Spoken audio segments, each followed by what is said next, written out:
Chapter 32-44. No need. Xiaohua smiled faintly. This old man has no disciple. The evil in this world must be dealt with by the righteous people. This old man killed these bandits because of this old man's actions. There's no reason for me to ask you for a reward. Yes, seeing that Xiaohua didn't accept it, Qi Jin was a bit embarrassed. He knew that Xiaohua didn't want to interfere with their matters with Xiao Jian. So he answered while walking to Xiao Jian's side. As for how Xiao Jian would respond, Xiaohua didn't care. Because at this time, the so-called ranger Yu Zhongquan seemed to have reached some agreement with the Yu family's seventh uncle. Under the seventh uncle's lead, he came to Xiaohua. Seventh uncle cupped his hands and said, "This old man is Yifeng country's Yu family's servant Yu Qi. Greetings to Daoist Xiao. From what my family's young master said, it was you who saved him. This old man was a bit slow in treating you. May I know where your Taoist temple is? This old man will report this matter to my family's head, and ask him to send people to your Taoist temple to rebuild the Taoist temple, and reconstruct the Taoist's golden body." Seeing seventh uncle flaunting his seniority and hearing seventh uncle call himself old man, Xiaohua smiled and returned the greeting. Old man is too polite. This Xiao doesn't deserve such a great reward. Moreover, this Xiao is also a wild crane with no place to stay. This Xiao appreciates old man's kindness. How can that be? Seventh uncle didn't give up. He shook his head and said, "My Yu family is a great scholarly family. My ancestors have passed down poems and books. Everyone in Yifeng country knows that my Yu family rules with etiquette. If you don't repay such a great favor, how can my Yu family face the world?" Damn it, Xiaohua saw that every word of seventh uncle's was a great scholarly family. Even if he didn't ask for repayment, he would tarnish the Yu family's reputation. He couldn't help but mutter in his heart. However, he waved his hand and said, "Old man's words are wrong." "Oh." Seventh uncle was surprised and asked curiously, "What advice does Taoist have?" "Although this Xiao isn't a scholarly cultivator, I admire the righteous spirit of scholarly cultivators. Just a few moments ago, the young master of the noble clan was facing hundreds of bandits, and the leader of the bandits whom he could not resist at all. The young master said, 'Read books, practice etiquette, cultivate righteousness, and hold a 3-foot sword. Then we should move forward courageously and sweep away all evil in the world.' Such words are like divine thunder from the 9 heavens that awaken this Xiao. He is only a scholar in his teens, but he can rely on the righteous spirit to reach the realm of, even if there are tens of thousands of people, I will still go forward." Isn't that the ranger in this Xiao's heart? Wasn't he one of the rare and magnificent men in the world? This Xiao is only fighting the enemy together with him, so what help is there? Old Sir is worried about the face of the scholarly cultivator clans, but I still have to worry about the face of my Dao sect. In the future, Old Sir must not mention this matter again. Xiaohua's words made seventh uncle's face glow. He naturally didn't know about Yu Zhongquan's performance. Although he looked down on the declining Dao sect and looked down on Xiaohua, Xiaohua did save Yu Zhongquan after all. At this time, he even praised Yu Zhongquan in such a lofty manner. His heart was already blooming with joy. He couldn't even close his mouth as he said with a smile, "Daoist Xiao is really exaggerating. Little Gongzi is still young, and hasn't learned the true meaning of our Confucian cultivation. This is merely what I heard eldest Gongzi and my master often talk about. Words can be imitated, but righteous spirit is irreplaceable." Xiaohua disagreed. Facing the leader of the bandits who could easily kill him, your noble young master stepped forward bravely. This is definitely not some simple matter of hearing and seeing. It's all because your sect has taught your son well. Alas, seventh uncle didn't expect Xiaohua to actually hold Confucian cultivators and his Yu family in such high esteem. It seemed that Xiaohua didn't have any barrier between Dao sect and Confucian cultivators. He was very happy in his heart and looked at Xiaohua a lot more pleasing to the eye. When he heard Xiaohua's last words, he couldn't help but sigh. Daoist Xiao may not know, but this old man has watched little Gongzi grow up. Think of the little baby who peed on this old man's neck when he was young. Seventh uncle Yu Zhongquan's face was as red as a red cloth. He threatened, "If you keep talking, I'll leave." Okay, I won't say. Seventh uncle was full of smiles. as if he had forgotten his previous vigilance. He asked Xiaohua, "Where is Daoist Xiao going? If you have time, how about we go together?" Xiaohua laughed and replied, "This Xiao wants to go to Bronze Pillar State, but I don't know if I'm going the same way as you."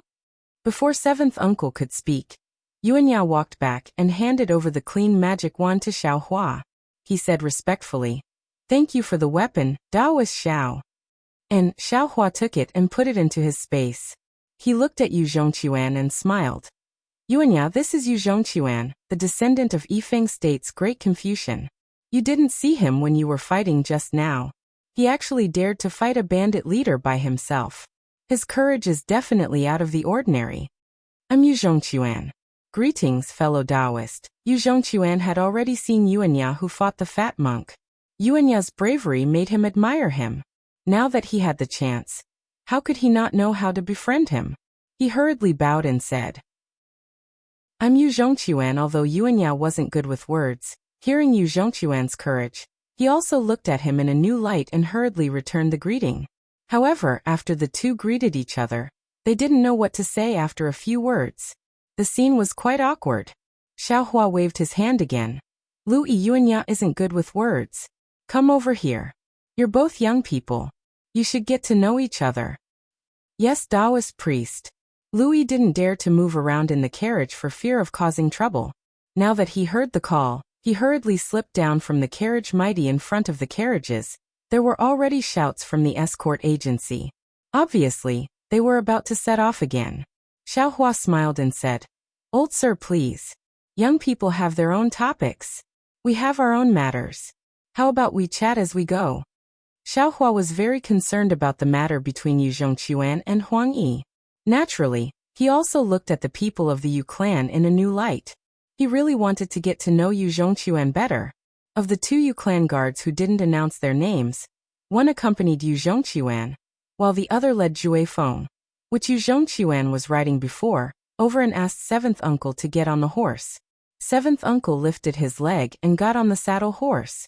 He said to Xiaohua with a smile, This old man is already old. I'm 82 years old. Taoist priest Xiao has the ability to retain one's youthful appearance.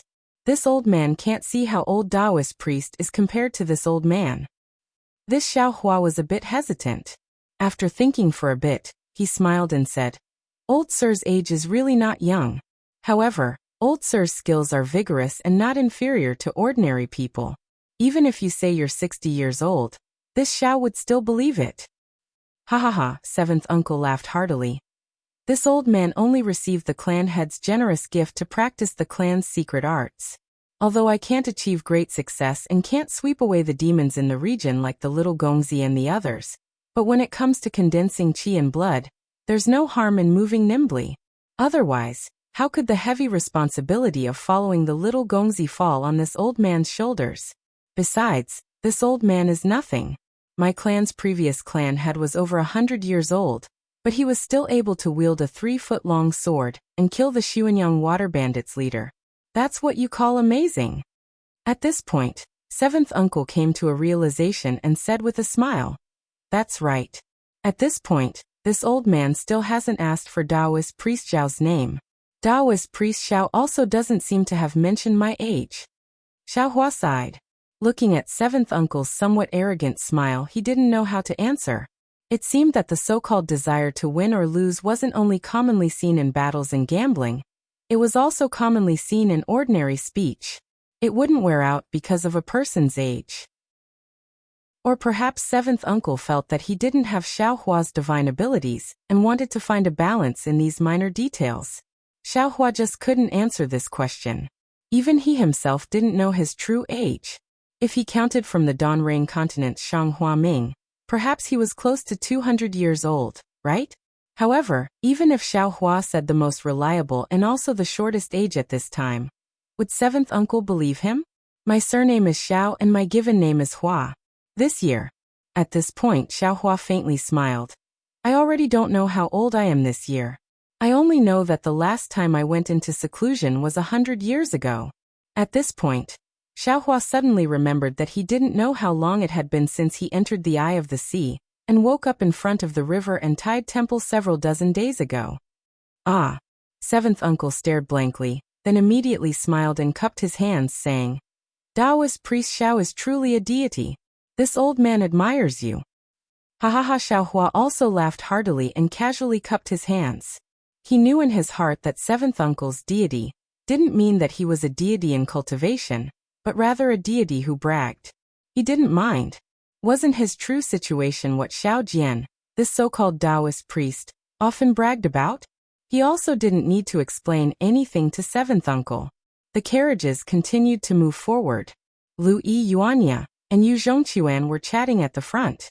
From time to time, some laughter could be heard. Seventh uncle looked at Yu Zhongquan's beaming face and felt happy in his heart. He unconsciously told Xiaohua everything that Yu Zhongquan didn't want to say. The Yu family was a scholarly family of Yifeng country. It could be said that the entire Yifeng country was supported by the Yu family. Even the king of Yifeng country had to bow his head and greet the Yu family. The Yu family had many heirs and many side branches. Yu Zhongquan was the youngest among the main branches. Yu Zhongquan was exceptionally intelligent since childhood. He was familiar with poetry and books at a very young age. When he was a little older, he had thoroughly read the classics of the scholarly families. He would often put forward his own unique views, and was doted on by the family head. Furthermore, he was also expected to produce another great grandmaster in the Yu family, or even a literary sage. Unfortunately, Yu Zhongquan's cultivation path was out of everyone's expectations. When he first stepped on the path of refining essence into qi, it was very easy, but when he started cultivating, it was abnormally difficult. Others used a day's effort, but he could only use 10 days to achieve it. The true qi in his chest couldn't be refined and purified. Now he was already 14 or 15 years old, but he was still in the realm of a scholar. This was still nothing. After all, the Yu family had many scholarly disciples. What kind of situation hadn't they seen before? They also had corresponding secret techniques to deal with it. But what puzzled others the most was Yu Zhongquan's ambition. Yu Zhongquan wanted to be a ranger, not the great grandmaster that the Yu family had in mind. What was a ranger? The ranger that seventh uncle spoke of was very different from what Xiaohua thought. Chapter 3245. What was a ranger? A ranger sounded very awe-inspiring. In the eyes of many people, it was a swordsman who traveled all over the world, upholding justice and helping the weak. Many of the chivalrous stories passed down by word of mouth in the secular world were also related to rangers. Rangers were almost synonymous with justice in people's minds. However, in fact, in the eyes of Confucian cultivators, especially in the eyes of those great Confucian families, rangers were synonymous with debauches. They were people who couldn't cultivate Confucian cultivation techniques and couldn't practice sword qi. They could only rely on their mediocre swordsmanship and wander around, idling around. In the eyes of great Confucian scholars, these people were all poor and destitute, abandoned children who couldn't accomplish anything. In short, they were a group of Confucian cultivators who didn't care for their grandparents and didn't love their uncles. They were a different branch of Confucian cultivators, but in fact, in the eyes of Confucian cultivators, they were just wild foxes. In particular, these rangers didn't care about etiquette, morality, honor, and shame. They were like male dogs in heat, teasing good women everywhere, destroying their chastity, and then patting their hands. They once again wandered around the world. They even said that they were in love with each other, so there was no need to spend all their time together. Rangers are the scum of us Confucian cultivators.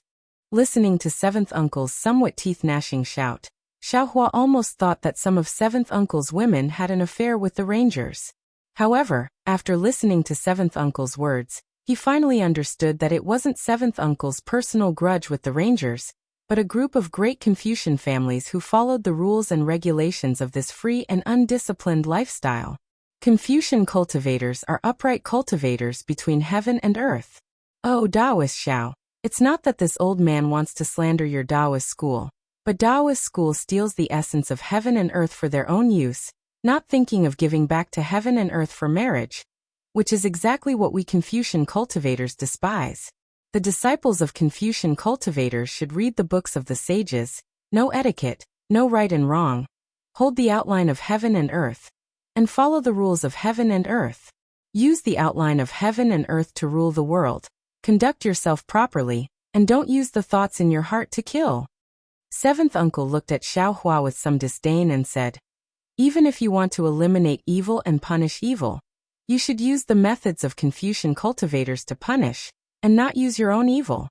Rule by law, rule by law. This is the difference between us Confucians and you Taoists. His Xiao Hua sucked in a breath of cold air. Although he could also be considered a Confucian cultivator, and his Confucian cultivation was even higher than seventh uncle's, this was the first time he had heard words that integrated the principles of heaven and earth into people's daily actions, and into the management of a country. Although seventh uncle's words were not without bias, Xiao Hua still felt as if he had been enlightened. He had already realized this when he was in the Dawn Rain continent. There weren't any restrictions between the three kingdoms of cultivation. Ordinary cultivators would draw their swords against each other from time to time, and kill each other for their treasures. There were countless cases of greed at the sight of wealth. Isn't this just the lack of the Confucian cultivation method that seventh uncle mentioned? This Dharma was like the heavenly Tao of Taoism. All kinds of cultivation were under the heavenly Tao. One could comprehend the heavenly Tao, but one could not provoke the heavenly Tao. The Dharma of Confucianism was the heavenly Tao. If one violated the Dharma, they would be punished by the Dharma. Naturally, the heavenly Tao was far grander than the Dharma. The Dharma was merely a small shadow of the heavenly Tao under the governance of Confucianism. Seeing Xiao Hua's expression change, seventh uncle said proudly, although this old man is not good at our Confucian cultivation method, I often read the historical records of our Yu clan's ancestors. From the ancient history, Taoism didn't follow the rules, didn't know etiquette, and didn't establish the Dharma. This was why they lost their own rules. If you say they were annihilated by our immortal and Buddhist sects, it would be better to say they lost their way. They lost their direction of survival under your so-called heavenly Tao. Seeing that seventh uncle was talking nonsense again, Xiao Hua smiled and said, old sir, some of your words are indeed enlightening and deafening. This Xiao can't deny it. However, if you want to generalize and use Dharma to cover up the annihilation of Taoism, it's not appropriate. No matter if it's Confucianism, Buddhism, or Taoism, they are all cultivation paths between heaven and earth. Although their paths are different, their directions and goals are not necessarily different. Since each of them can exist, they naturally have their own reasons for existing. Old sir, you're pointing out the annihilation of Taoism right now. Your words have evidence, but maybe there are other reasons. You're pointing out the annihilation of Confucianism and Buddhism with similarly conclusive evidence? Nonsense. Seventh uncle felt that Xiao Hua was speechless and was acting shamelessly here. He smiled and said, no matter where it is, Dharma is the epitome of heavenly Tao. Everything must be done under Dharma. As he spoke, he seemed to have thought of something. He pointed behind him and said, take those bandits from before for example. Exterminating bandits is an act of the country, the duty of the officers and soldiers. What we need to do is to capture them and send them to the government, not to let you kill them yourself. Oh, that's right, this old man was talking to you about the ranger. This ranger carries on your Taoism's idea of freedom. He does whatever he wants and doesn't respect Dharma. As the saying goes, a ranger uses martial arts to break the law. A ranger only emphasizes martial arts, not Dharma. He kills as he pleases. How can he enter the Hall of Elegance? This Xiao Hua touched his nose and said with a bitter smile, as far as this Xiao knows, these bandits seem to have some connections with the government. If we send them to the government, it may not be of any use. Even if someone sends them to the government, I'm afraid that they will suffer some kind of retaliation. Moreover, if this Xiao only wants to capture these bandits, there will certainly be some misgivings. The difficulty will also increase. Since they have blood on their hands, why can't this Xiao enforce justice on behalf of heaven? Who are you? No matter who you are, you're only a human. You're a Taoist. What qualifications do you have to enforce justice on behalf of heaven? What evidence do you have that they have blood on their hands? If you kill them, Won't you be the same as them? Seventh uncle seemed to have been prepared for this, and asked several questions in succession. This Xiaohua rubbed his nose until it was somewhat red. He really didn't know how to answer.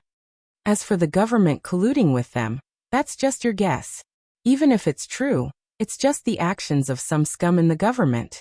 All the more reason you should hand this matter over to their king, and let their king punish them according to the law. Seventh uncle lectured again. When it came to speaking, Xiaohua had always been weak. He didn't understand the ancient records of Confucian cultivators, and so on. At this time, he was even more unable to answer. In his opinion, if he wanted to answer, it could only be the words of Buddhism. If I don't enter the cycle of reincarnation, who will enter the cycle of reincarnation? Taking all the sins on oneself, let's see how Confucian cultivators deal with it. It was a pity that Xiaohua wasn't bald. He feared that he wouldn't be able to answer in such a way to convince seventh uncle. At this time, Yu Zhongquan, who had been eavesdropping from the front, faintly said, "Seventh uncle, what should you say about Confucian using literature to violate the law?" When seventh uncle heard this, he was so angry that his beard blew and his eyes widened. He angrily said, "This old man only knows that heroes use martial arts to violate the law. The laws of this world are all made by us Confucian cultivators. Who would use literature to interfere? There's no need to mention this kind of nitpicking theory." Speaking up to here, seventh uncle said, "Little Gongzi, my Yu family is a great Confucian cultivator family. There are many ancient records in our family. You only need to read the books of the sages in our family. Why don't you look at the teachings of other schools?" Who would have thought that Yu Zhongquan wouldn't pay attention to seventh uncle at all? He only said one sentence and hooked up with Lu Yi again. Lu Yi had always been clever. He was very congenial with Yu Zhongquan. The two of them talked passionately. If it weren't for the fact that they were on the main road, the two of them would have already beheaded a chicken and burned yellow paper. Although Yuanya didn't speak much, Louis would ask him from time to time, so he didn't seem lonely. Alas, this child's seventh uncle couldn't help but smile bitterly. He's always so unconvinced. No wonder old madam wants to arrange a marriage for him. Oh.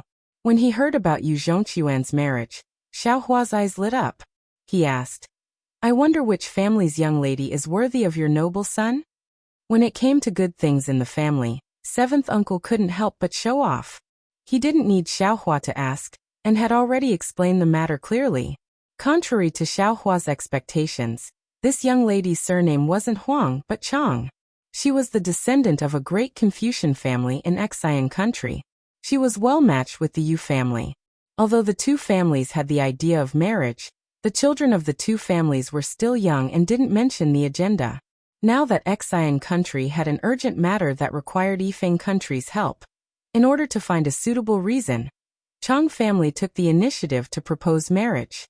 Since Yu family had the intention of forming an alliance, the two families hit it off and settled this marriage. Yifeng country could legitimately send troops to Xian country. This was originally a good thing that would benefit both the country and the family. However, when it came to Yu Zhongquan, it was tantamount to a bolt from the blue. He had always had the ideal of being a ranger. He hoped to wield a 3-foot-long sword and sweep away all the injustices in the region. Now that he was trapped by marriage, how could he allow himself to be captured? Therefore, before the engagement ceremony was completed, he fled from home.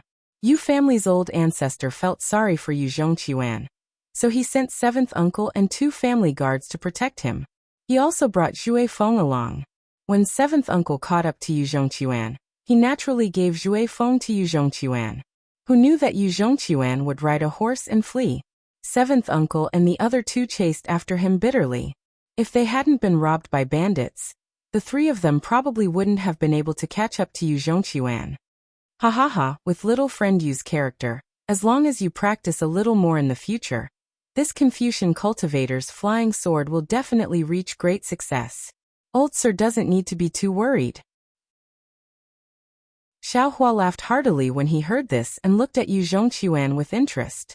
Although Yu Zhongquan wasn't a ranger right now and didn't even have the means of a ranger, he was able to pull out a sword at a critical moment. Others could call him stupid or rash, But Xiaohua just happened to like this kind of righteous person.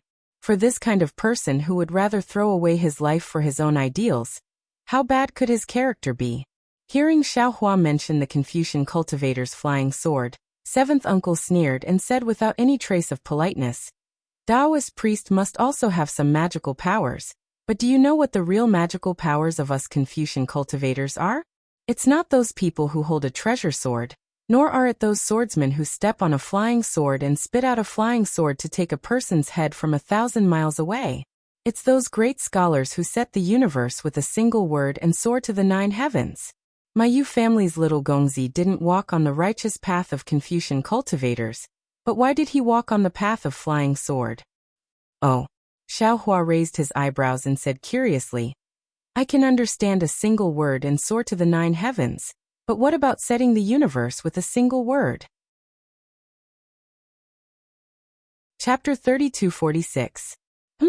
The world is deteriorating day by day, and people's hearts are no longer what they used to be. People have always been opportunistic and eager for quick success. Seventh uncle snorted. Even Confucian cultivators can't help but be contaminated. They gave up on the great magical powers of their ancestors, and only focused on weapons. The sharpness of weapons, the heart of people, and the skillfulness of power can hurt the heavens. Although the flying sword is sharp, it is too frivolous. If people today are opportunistic, I won't take it. The reason why we Confucian cultivators are called Confucians is because we use words and literature as the foundation, qi and blood as the bones. This kind of magical power is the real magical power of Confucian cultivators. Xiaohua was confused and asked curiously, could it be that reading words and literature can defeat the enemy? Why not? Seventh uncle said proudly. The mighty power of Confucian cultivators can defeat ghost qi with just words and kill evil spirits with a single word. Si Xiaohua suddenly realized and almost lost his voice. I finally understand. Of course, at the bank of Liao River, Mo Jianli took out a small book. After opening it, hundreds of armor inscriptions bloomed inside. Weren't these armor inscriptions hitting the shrimp soldiers and crab generals like talismans? However, Mo Jianli didn't have enough energy, so those armor inscriptions couldn't exert more power, so they didn't show anything. Armor inscriptions. Green seal inscriptions. Gold seal inscriptions. Xiaohua sighed in his heart. Yes, since the green seal inscriptions have earth-shattering power, and the gold seal inscriptions can also have the power of Buddhist mantras in the mouth of Buddha relics, then why can't the armor inscriptions? Oh, Taoist priest, you know the power of Confucian cultivators? Seventh uncle was a little surprised. Xiaohua smiled and told him about Mo Jianli's book. Seventh uncle nodded slightly and said with a smile, I understand. The power of the armor inscriptions is passed down from ancient times. That book is the ancient imperial weapon of Confucian cultivators. It is preserved in some Confucian sections. It is one of the magical powers that I mentioned. What I said is also commonly used by Confucian families, but it is different. As he spoke, seventh uncle raised his hand and carefully took out a scroll from his bosom. He waved it in front of Xiaohua's eyes and said with a smile, If I hadn't met Taoist priest earlier, I would have relied on this scroll if I wanted to rescue young Master Xiao from the hands of the bandits. Oh, this item. Xiaohua scanned it with his divine sense, and felt that this scroll was filled with a kind of overwhelming righteous energy. This righteous energy was like a sharp sword, and the scroll was basically unable to contain it. Can I take a look? Xiaohua asked curiously. He of course. As seventh uncle spoke, he opened his hand, and the so-called scroll opened in the wind. His Xiaohua looked at the slowly unfolding scroll, and his pupil shrank. It was a scroll that was 1 foot wide and 3 feet long. Inside the scroll, there was the word when written in a flamboyant style. This word was not the inscription armor, but the common language of the hidden immortal continent. However, the strokes of this word were like swords, and it contained a great righteousness. Instead of saying that it was written on the scroll, it was better to say that it was floating on it. The scroll trembled slightly, and the word seemed like it was going to fly out. Even someone as strong as Xiaohua felt a kind of tyranny in his eyes. and a kind of suppressive fierceness came from the word.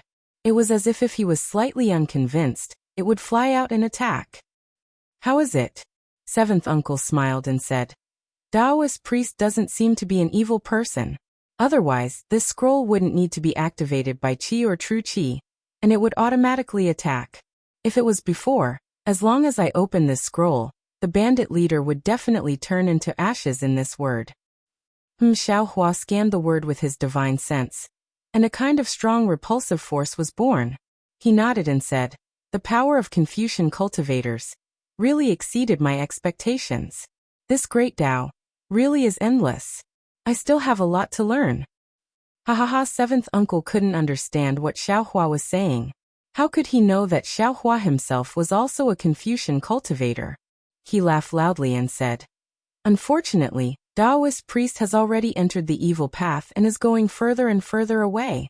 If Taoist priest goes into seclusion for another 100 years, you won't even see this word.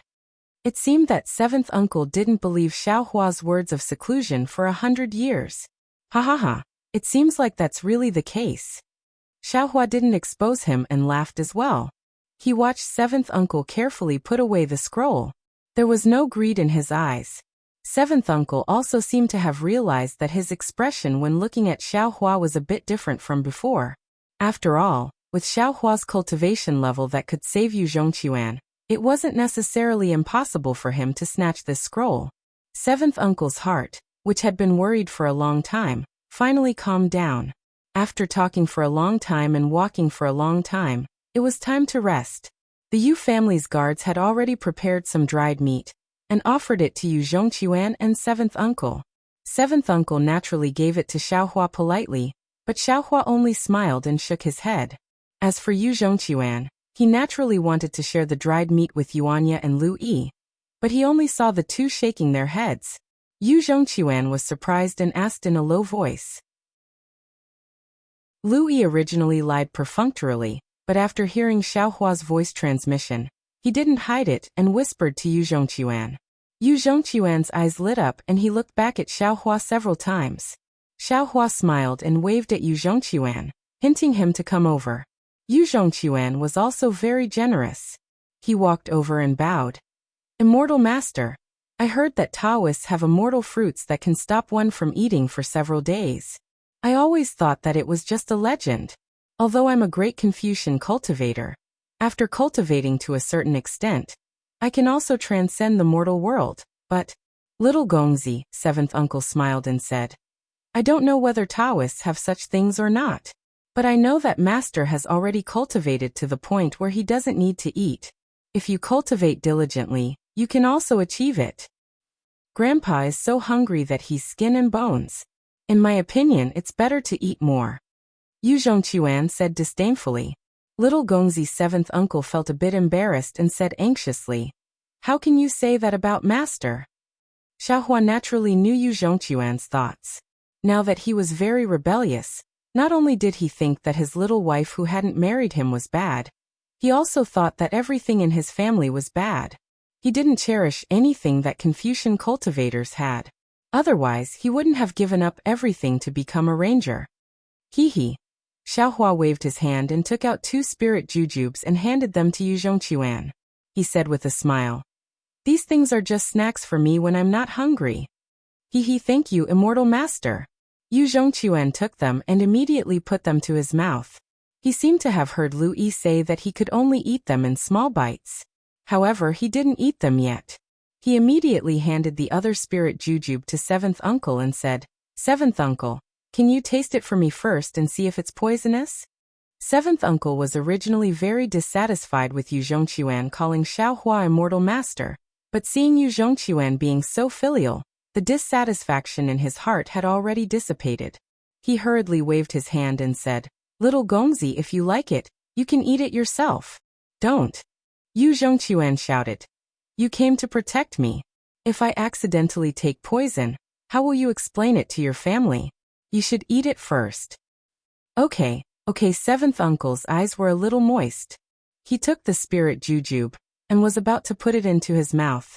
Seventh uncle Xiaohua looked at the warm scene and said with a smile, If this spirit jujube doesn't have true qi, You can only eat it in small bites.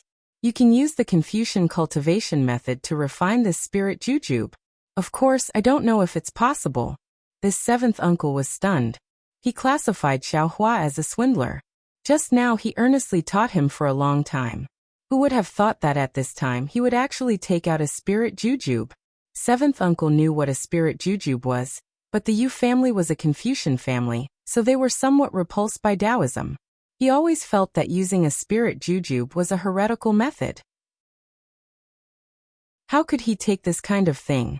Yu Zhongquan certainly understood what seventh uncle was thinking.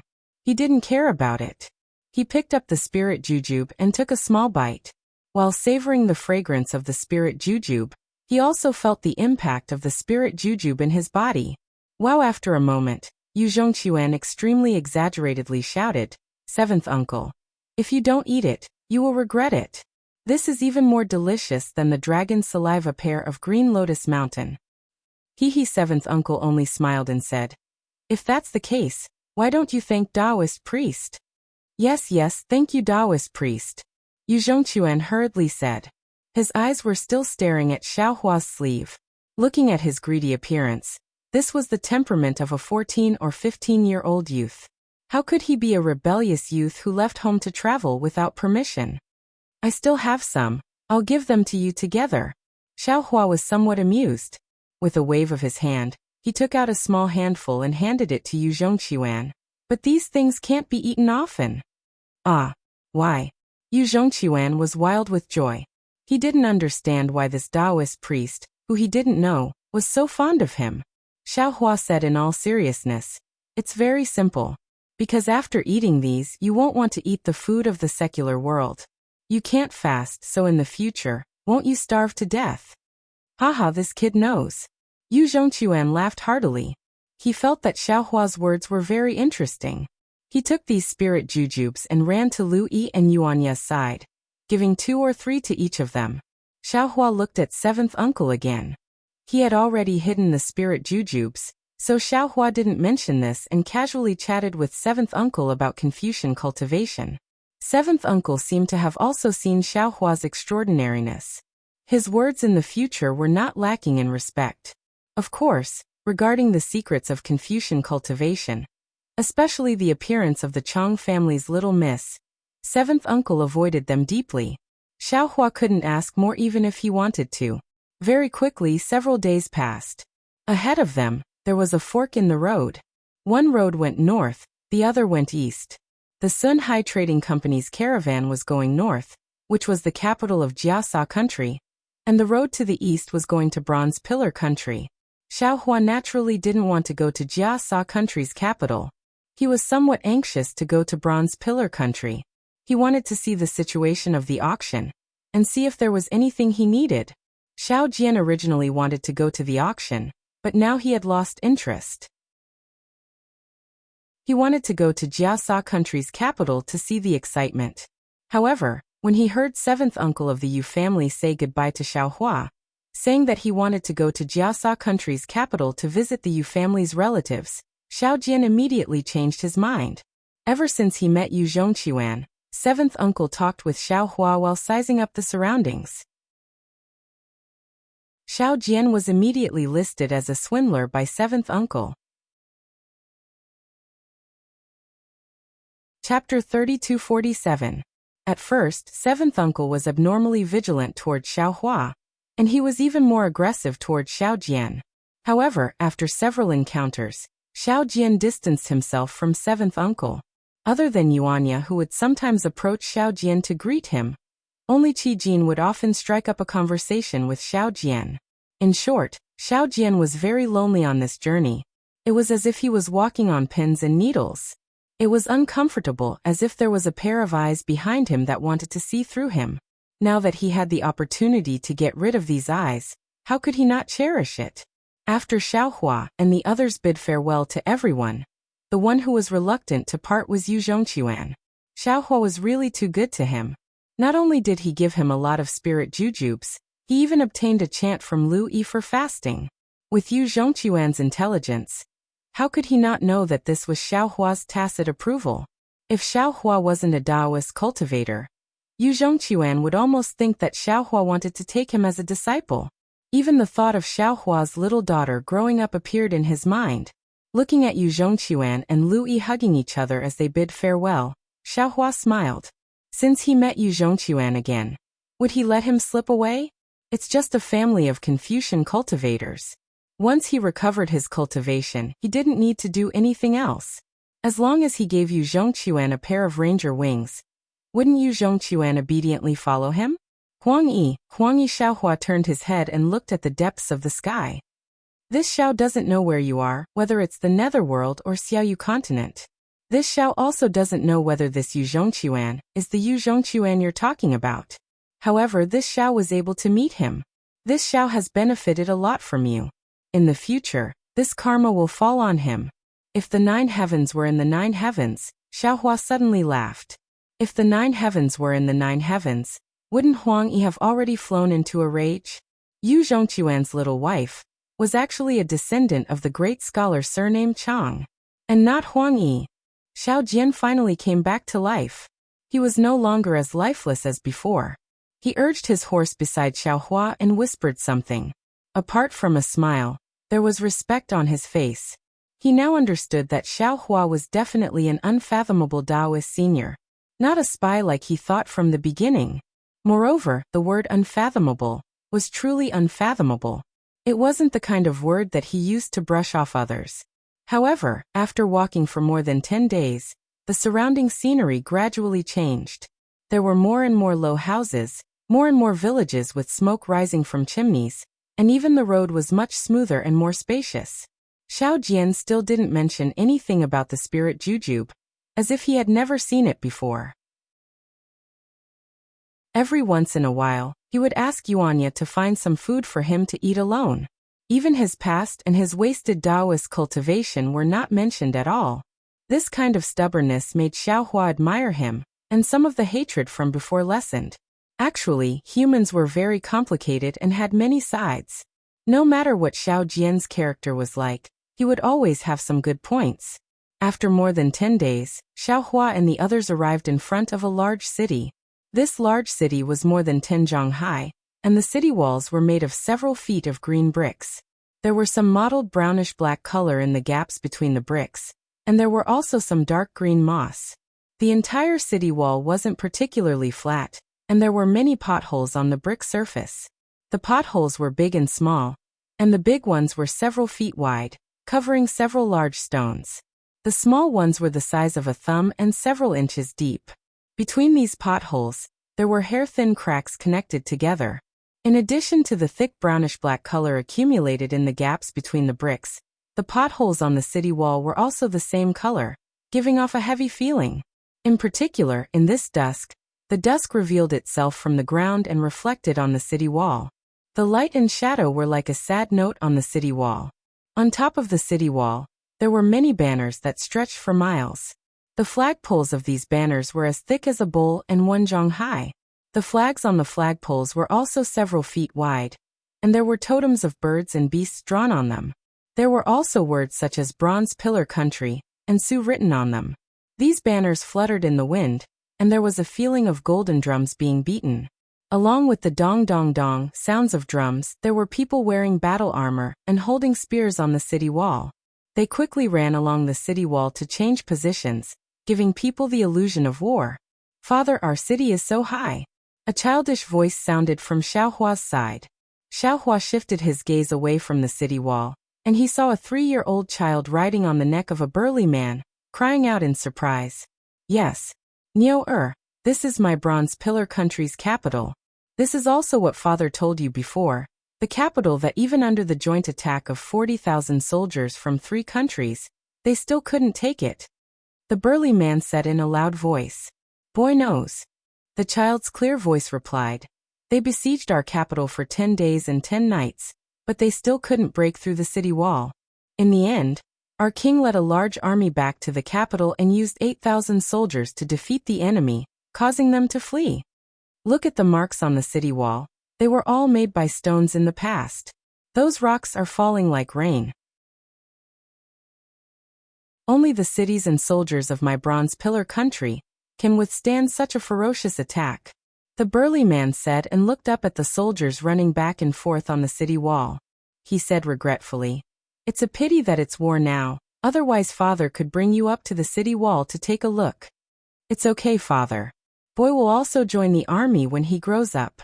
At that time, Boy will personally go up to the city wall to defend," the child said very seriously.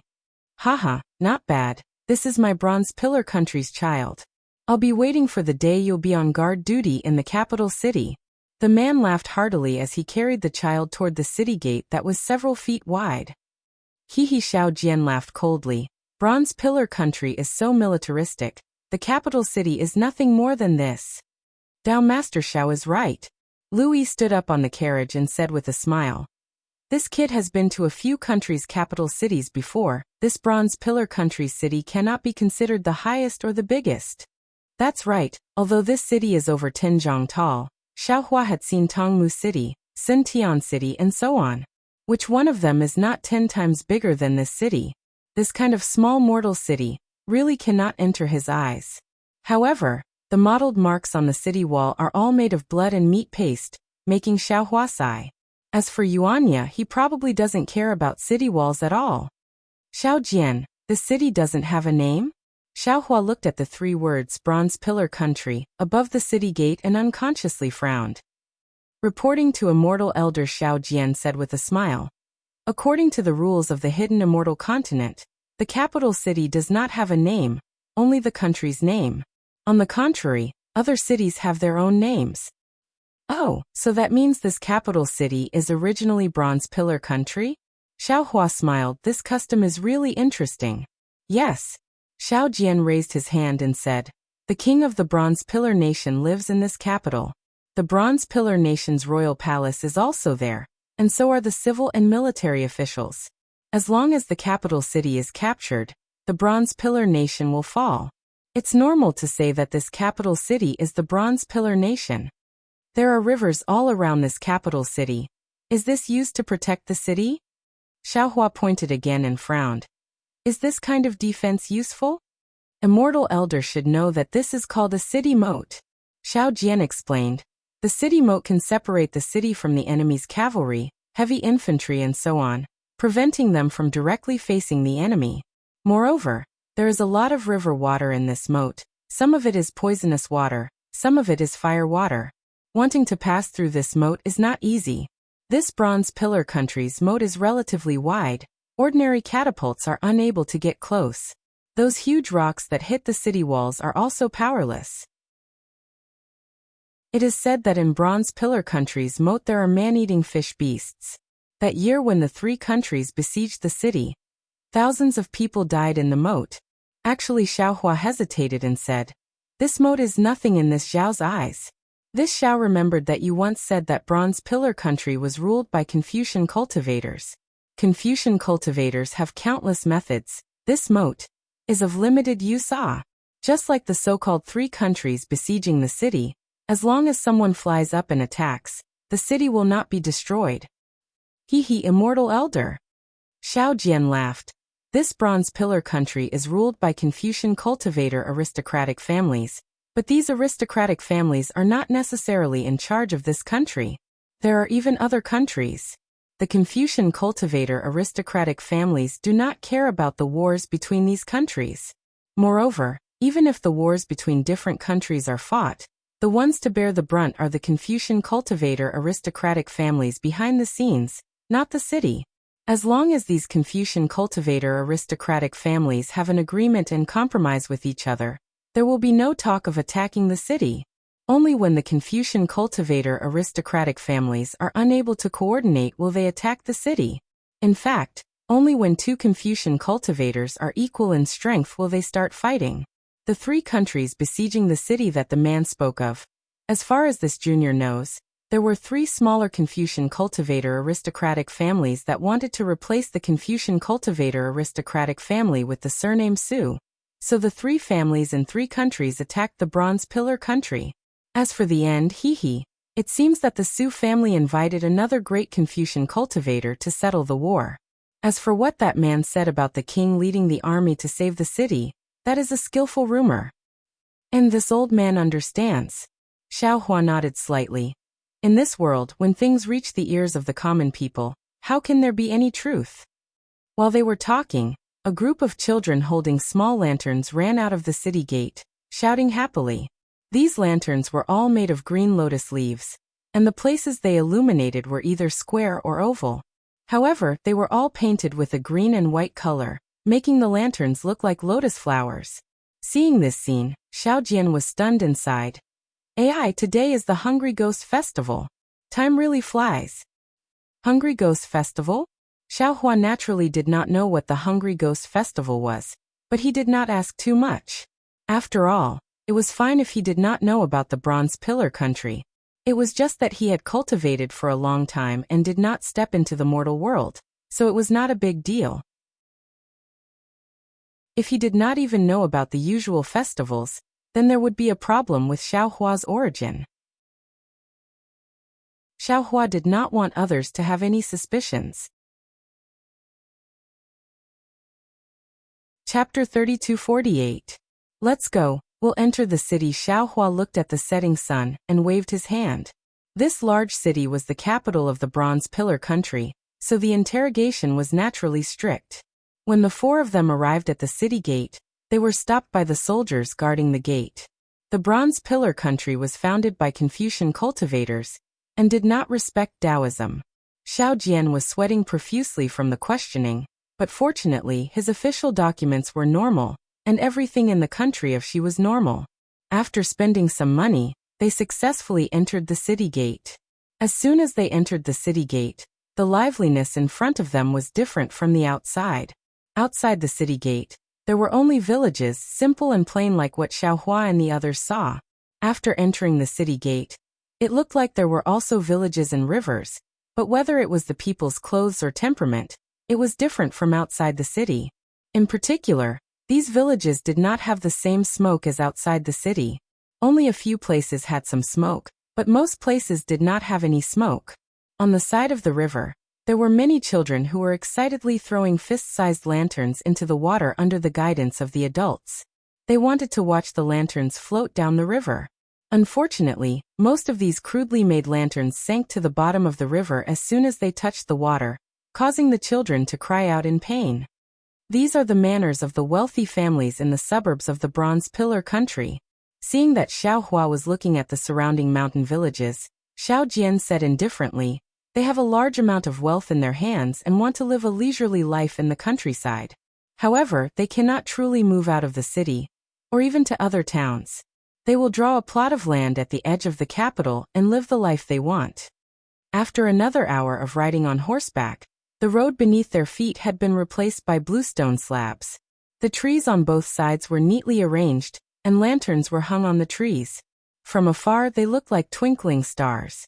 Looking at the surrounding buildings, they were also tall and big. These magnificent buildings were all famous shops in the capital city. Now they were all decorated with lanterns and colored banners, and their doors were wide open. Many people strolled on the main road and unconsciously walked in. With so many people, Xiao Hua and the others naturally couldn't ride horses. Lu Yi very cleverly took Xiao Hua's reins and led the horse behind Yuanya. There was an inn nearby with many people lodging there. However, Xiao Jian only glanced at it once before walking past without stopping at all. Xiao Hua thought that it was because there were too many people here. However, after passing by a few more houses, Xiao Jian didn't even look at them. Xiao Hua was greatly surprised and asked, "Xiao Jian, it's already late. This Xiao doesn't need to rest. You all need to stay here. Aren't you going to find an inn?" "Hee, immortal, you haven't been in the mortal world for a long time. I'm afraid you don't know. If it were a normal day, we would be willing to stay here. However, today is the Hungry Ghost Festival, a festival for the secular world, and also a sacrifice for our Taoists. Since we are Taoists, we should stay in the Taoist temple, and not spend the night outside." Xiao Jian said with a bitter smile. Alright, Xiao Hua didn't expect that the fallen Taoists still had so many rules. He could only nod his head. However, after seeing so many people, Xiao Jian began to ask around. However, when they saw Xiao Jian's Taoist robe, they hurriedly avoided him as if they saw a fly. They didn't give Xiao Jian a chance to speak. "Taoist Xiao, It's better for this little one to go. Lu Yi couldn't bear to watch for a moment, and said in a low voice. And, after hearing Xiao Jian's agreement, Lu Yi handed the reins of the horse to Yuanya, and disappeared into the crowd. In the time it took to drink a cup of tea, Lu Yi had already returned. He pointed ahead and said, Daoist Xiao, there's a Shilua ridge 2 miles ahead. There's a Qiang temple on it. Immediately after, he walked in front of Xiaohua and respectfully said, Daoist Xiao, this little one has just made some inquiries. It just so happens that there will be an auction tonight at Bright Moon Lane. That place isn't too far from Seven Suns Monastery. However, it's still early. Are you going to Qiang Temple or Bright Moon Lane? Xiaohua was overjoyed when he heard this and said with a smile, Since this Xiao is also a Taoist disciple, I'll go to Qiang Temple first. It won't be too late to go to Bright Moon Lane after I'm done. Okay, this little one will lead the way. Lu Yi took the reins from Yuanya's hands and walked to the front. Just after turning a few streets, Xiaohua's eyes lit up. Between the tall buildings, there was a huge garden. The people around Xiaohua suddenly increased. Not only were there men and women behind Xiaohua, but there were also other streets that connected to the other directions of the garden. There were also more people coming from those places. Okay, a burst of noise came from the crowd in front. Then, a 1-foot-long lotus flower lantern rose from the crowd. The lotus flower lantern looked very exquisite. Whether it was the lotus leaves at the bottom or the flower petals around the lantern cover, they were all very lifelike. Moreover, these flower petals trembled slightly under the light of the lantern, just like a bud that was blooming. However, the lotus flower lantern had just flown a few dozen feet into the air when another voice shouted, Today is the Hungry Ghost Festival. This lotus flower lantern should go with the flow of the water. Although flying in the air is beautiful, it doesn't conform to etiquette. Moreover, my bronze pillar country's capital strictly forbids foreign objects from flying in the air. If this little one's lotus flower flies too high, I'm afraid it will be shot down by the Imperial Guard's arrows. Everyone, take pity on this cute lotus flower, right? Let it go home quickly. Okay. Everyone shouted in unison. Their voices were filled with laughter and anticipation. When the sound of a sword rang out, a red sword light rushed into the air and hit the lotus flower lantern. Ingeniously, the sword light hooked slightly and brought the lotus flower lantern back. As the lotus flower lantern fell in front of everyone, the sound of cheers came from the stream again. Hee hee neighbors, my Bronze Pillar Academy has many students studying here. We often disturb you all. Today is the Hungry Ghost Festival, the day when 100 ghosts come out. It is also the time for us to commemorate our ancestors. My academy's students have nothing good to give everyone. Leave the finishing touch of this lotus flower lantern to us students. Although our cultivation isn't very profound, the lotus flower lantern after finishing touch will be able to bring everyone's thoughts to your loved ones in the underworld. The finishing touch of the lotus flower lantern will also be able to repel all evil. Okay, a delicate girl clapped her hands and said. This servant heard that Sir Zhong's scarlet character Zhong is the most righteous of the world, and is the most effective in repelling evil. This servant specially came from 100 li away to find this place. Sir, please bestow this character. When Xiaohua and the others heard the sound, they had already walked closer. They saw that this was a garden about half a mu in size. Inside there were pavilions, small bridges, winding corridors and streams. Many green vines hung above the pavilions and winding corridors. Although it was already July's scorching summer, the night's hot wind was still a lot cooler. In particular, there were strings of purple xiaohua flowers hanging on the vines. They were only the size of soybeans. As they swayed in the wind, they emitted a faint fragrance that was really intoxicating. At this moment, there were dozens of men and women surrounding a pavilion on the left side. The pavilion was surrounded by flowing water, and the sound of water gurgling could be heard. Inside the pavilion and next to the pavilion's steps, there were several white-clothed scholars. The one who spoke was a middle-aged scholar. This scholar stood in front of the steps, and the corners of his mouth were slightly tilted up. He looked as if he was smiling at any time. Although the two eyebrows that matched his beard weren't particularly slender, they were very dark. His eyes also looked ordinary, but the gaze in his eyes was deep, making people's gazes immediately captured by them. This scholar was holding a writing brush in his hand. The brush was as thick as a baby's arm and more than a foot long. The tip of the brush was stained with a thick scarlet ink, which looked a little dazzling. However, this wasn't the main point. The main point was that the scholar stood there, and a kind of silent temperament shrouded the entire pavilion. Moreover, this scholar's figure was tall and straight, standing there straight. Although he was holding a brush in his hand, it looked as if it was sharper than a flying sword. Many thanks for Mrs. Favor. The scholar smiled before saying anything.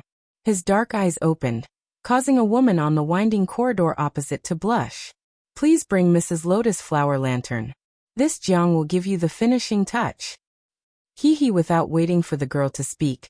The girl's friends beside her had already pushed her to the front. The scholar waved his hand, and the lotus flower lantern in the girl's hand immediately seemed to be taken by an invisible hand and slowly fell into the scholar's hand. Good immediately, there were many busybodies who cheered loudly. Rise, the scholar pointed at the lotus flower lantern, and it immediately flew from his hand. As the lotus flower lantern's light illuminated the surroundings once again, the scholar raised the brush in his hand and began to walk with strange steps. He chanted, "Heaven and earth have righteous energy, and all kinds of things are manifold. Below are rivers and mountains, and above are the sun and stars. To people, they are vast and abundant, filling the heavens. The path of the emperor shall be cleared, and he shall spit out the court." Following this impassioned recitation, the scholar's body emitted a scarlet light. At the same time, the light trembled and shone with the scholar's footsteps.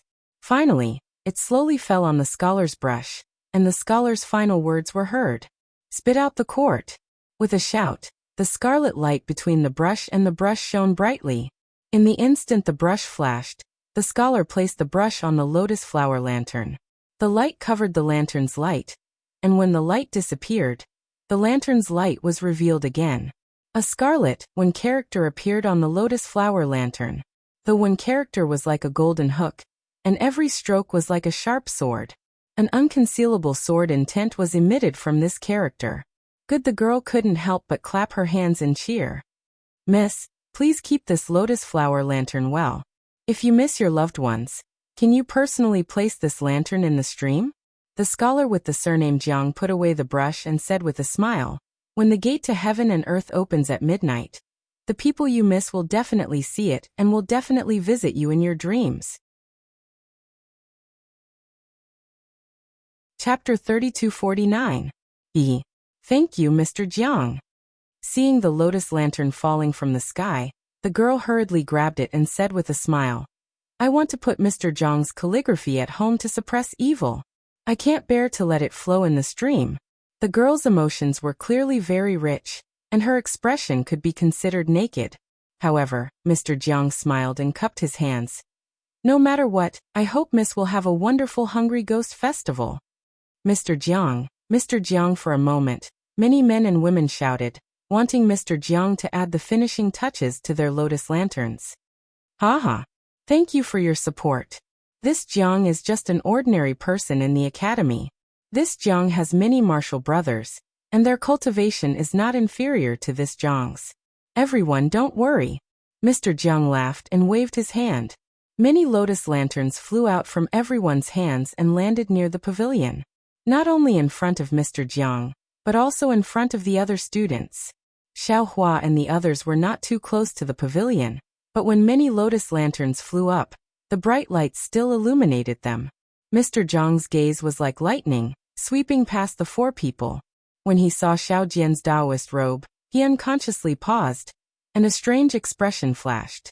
However, this expression disappeared in a flash, and his gaze fell on the lotus lanterns again. The three principles are related to fate, and the Tao is the root. Yu Nine Yang Li also insufficient. Chu Qiuing crown, send the carriage to the north. Cauldron sweet as syrup, seek but cannot obtain. Inside the pavilion, the sonorous and powerful chanting voice came out word by word. Many students waved their ink brushes to add the finishing touches to the lotus lanterns. Xiao Hua and the others walked out from the pavilion. This garden was lively, but this liveliness belonged to the students, to the villagers and not to them. Other than the pavilion closest to Xiaohua, from time to time, there were soaring true energy blooming in other places of the garden, and even some gorgeous sword energy. In this kind of noisy night, this kind of righteous night, even if it was the Hungry Ghost Festival, even if it was the night of 100 ghosts, there was no need to be afraid of ghosts approaching, right? After leaving the garden, Xiaohua and the others walked a few streets under Lu Yi's lead. The surroundings gradually quieted down. Although there were still some hanging lanterns, it was far less noisy than before. Moreover, these few streets already looked dilapidated and even a little desolate. The distance between the streets was getting longer and longer, and there was a river that wasn't particularly wide beside the street. However, the river was filled with stinky water, and the air was filled with a foul stench and a bunch of flies. A small bridge appeared in front of Xiaohua's horse. Several beggars in ragged clothes were holding dirty basins in their hands as they quickly walked past Xiaohua's horse. Xiaohua smiled because he could already see that behind the small bridge, there was a desolate slope. There were a few dilapidated shacks on the left side, and the smelly gutter-like stream on the left side was precisely circling around this desolate slope and the shacks. This must be Shilua Ridge and Seven Suns Monastery, Xiaohua thought in his heart. However, just as he was about to speak, he frowned again. With a sweep of his divine sense, he saw two black-clothed people about 100 feet away from him.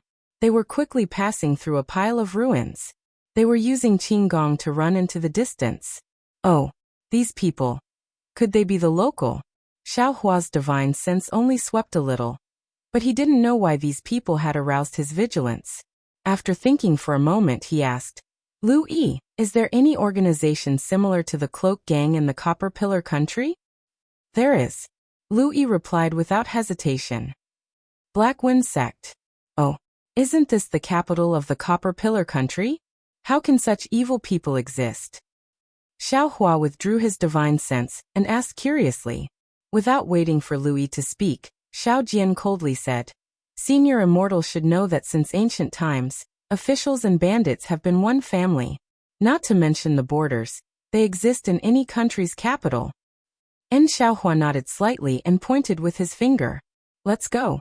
After crossing this bridge, Seven Suns Monastery will be in front. Clatter clatter, the monotonous sound of horse hooves echoed in the quiet street. At the side of the lively Copper Pillar Academy, in the garden that Xiaohua had just walked through, there was a slightly dark place. Teacher Jiang, with sweat on his forehead, was sitting there drinking tea and resting.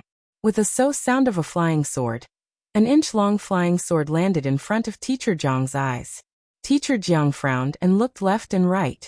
With a clap of his hand, the flying sword turned into a small paper sword and stopped in his hand. When Teacher Jiang opened the paper and saw what was inside, his expression didn't change. A sword light appeared in his hand and shredded the paper. Then he stood up and said indifferently, 100 Ghosts Parade.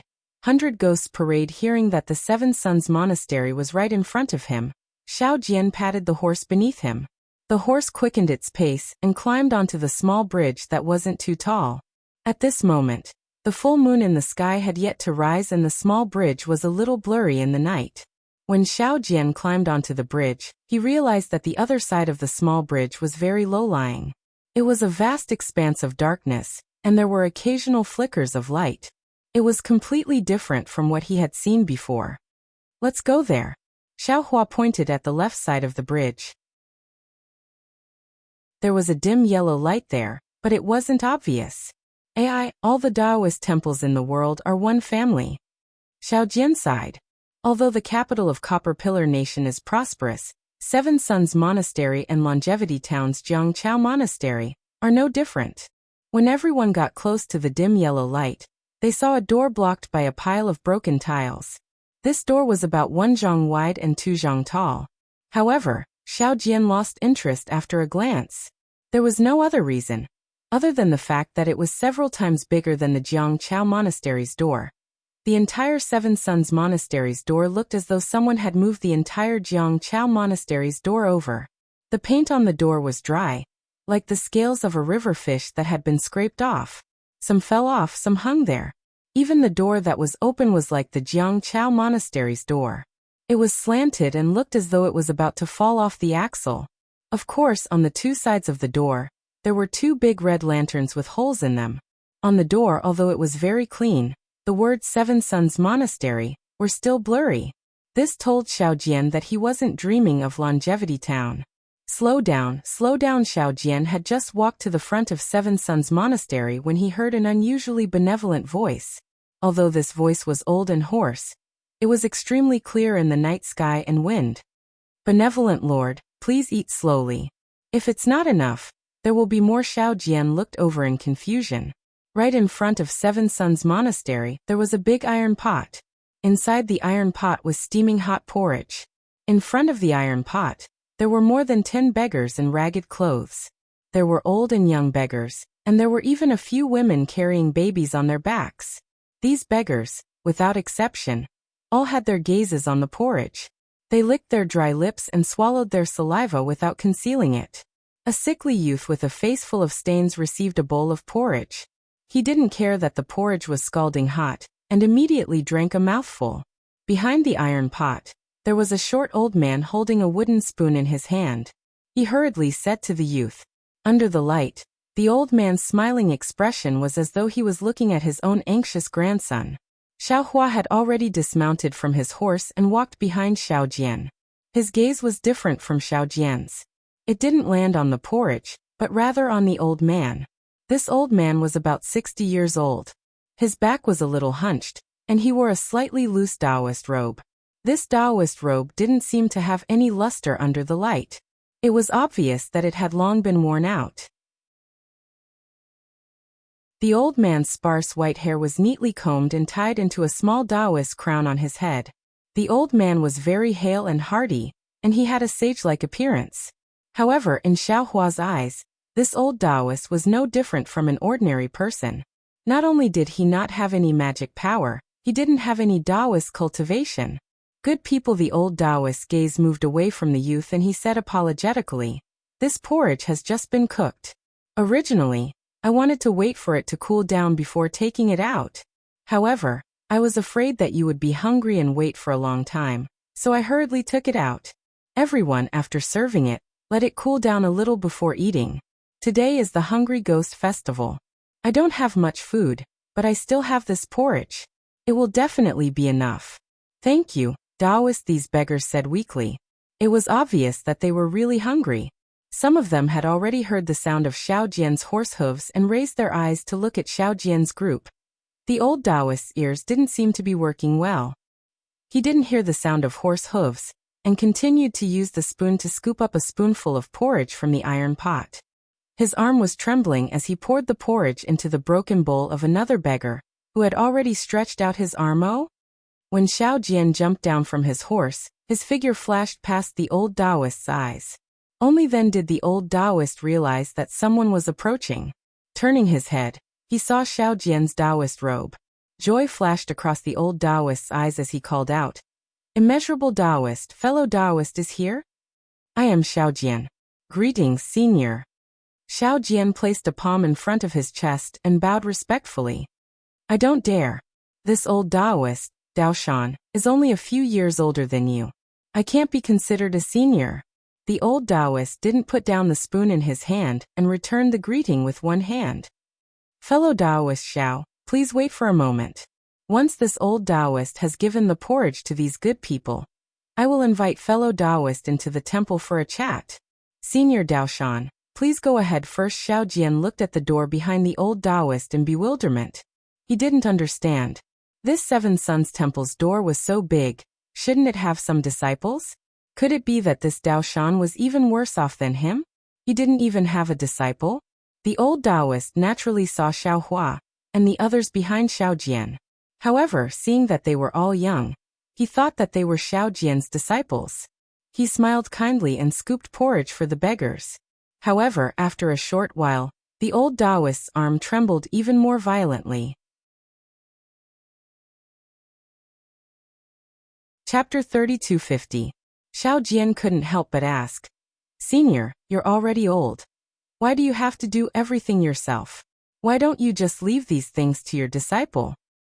"Ha ha, fellow Taoist Xiao, Every bowl of porridge should reflect on the difficulties of Taoism. Every word and action should follow the benevolence of the Taoist ancestor. Meditation is cultivation. Refining energy is cultivation. Giving porridge is cultivation. This old Taoist has given porridge for 50 years. Even though I have one foot in the grave now, I still don't dare to neglect it. Dao Shan rested for a while and said with a smile. Not only was Xiao Jian shocked, even Xiao Hua was greatly shocked. Giving porridge for 50 years. This wasn't something an ordinary person could do. Immediately, Xiao Hua felt that he had lived for 200 years in vain. Although that was what he said, Dao Shan was old after all, and the wooden spoon was big. This old Taoist scooped a few more spoonfuls and couldn't scoop anymore.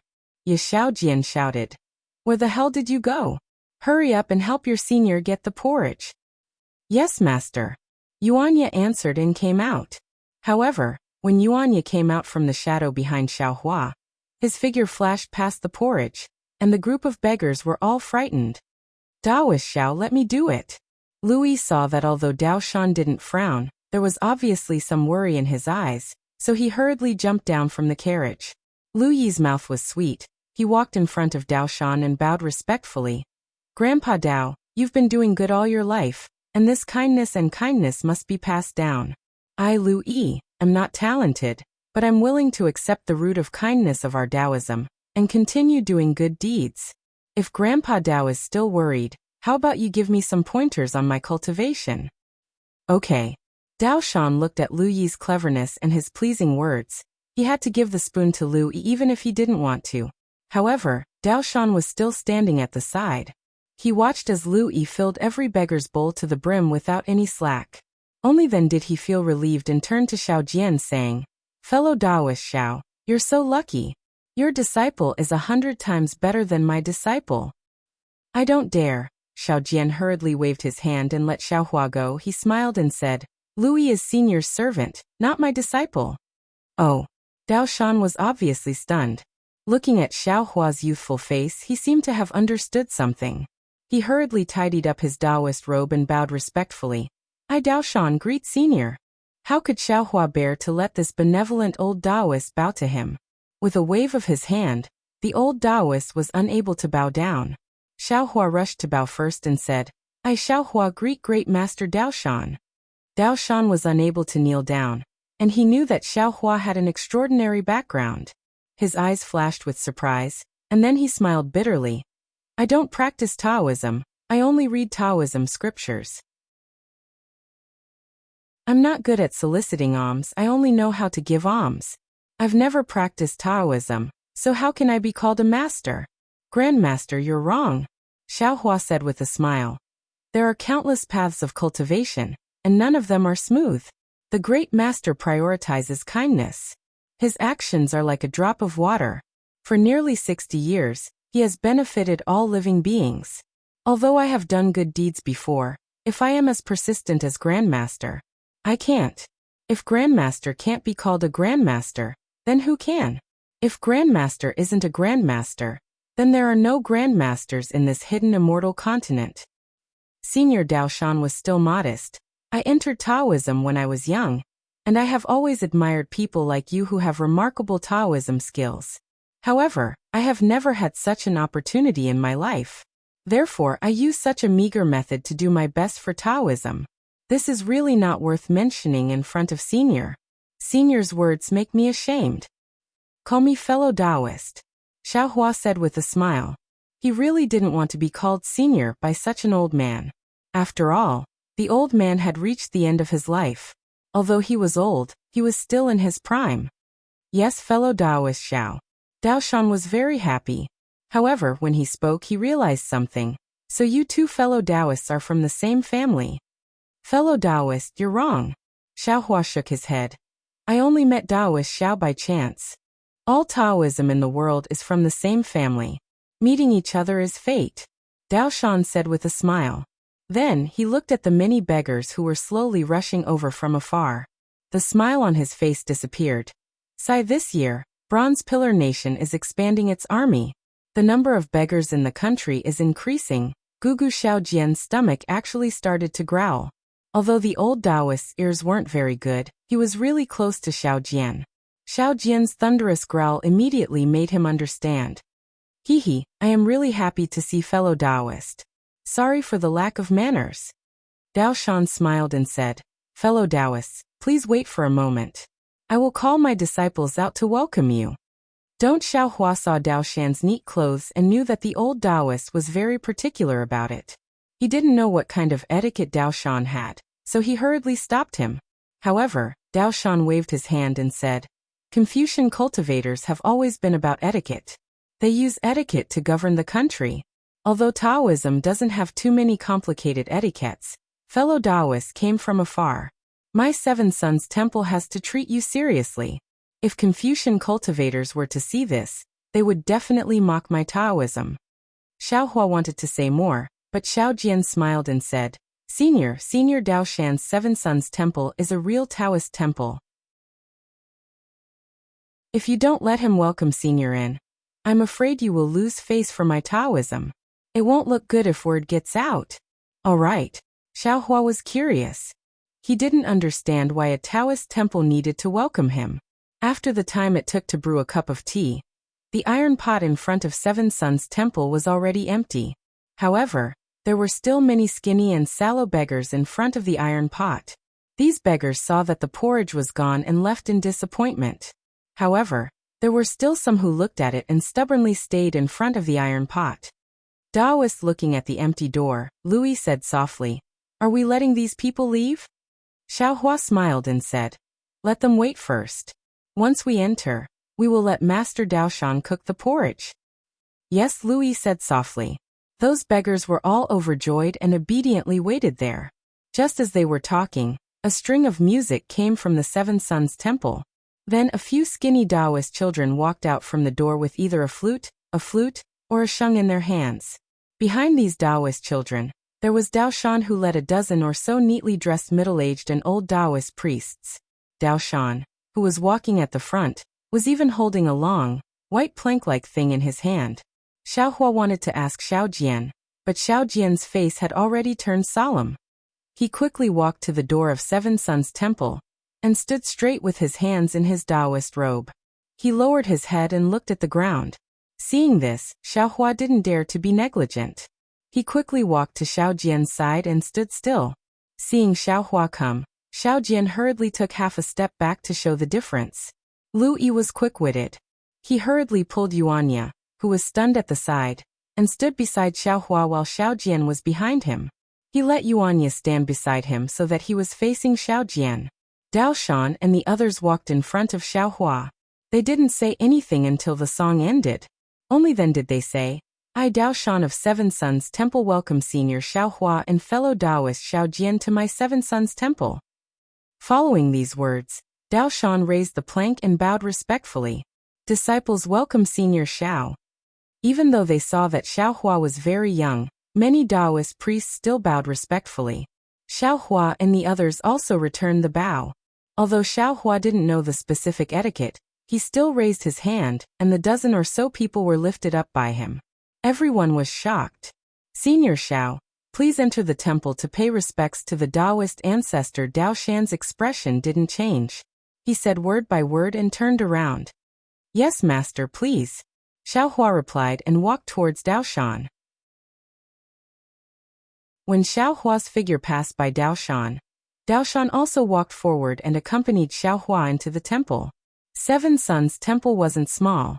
After entering the temple, they saw a rather large courtyard. There were 2 rows of rooms on the east and west. Opposite them was a very imposing hall. Although these rooms were old, their scale was far from what Tidal River Temple could compare to. In particular, there were 2 side doors on both sides of the hall that led directly to the back of the hall.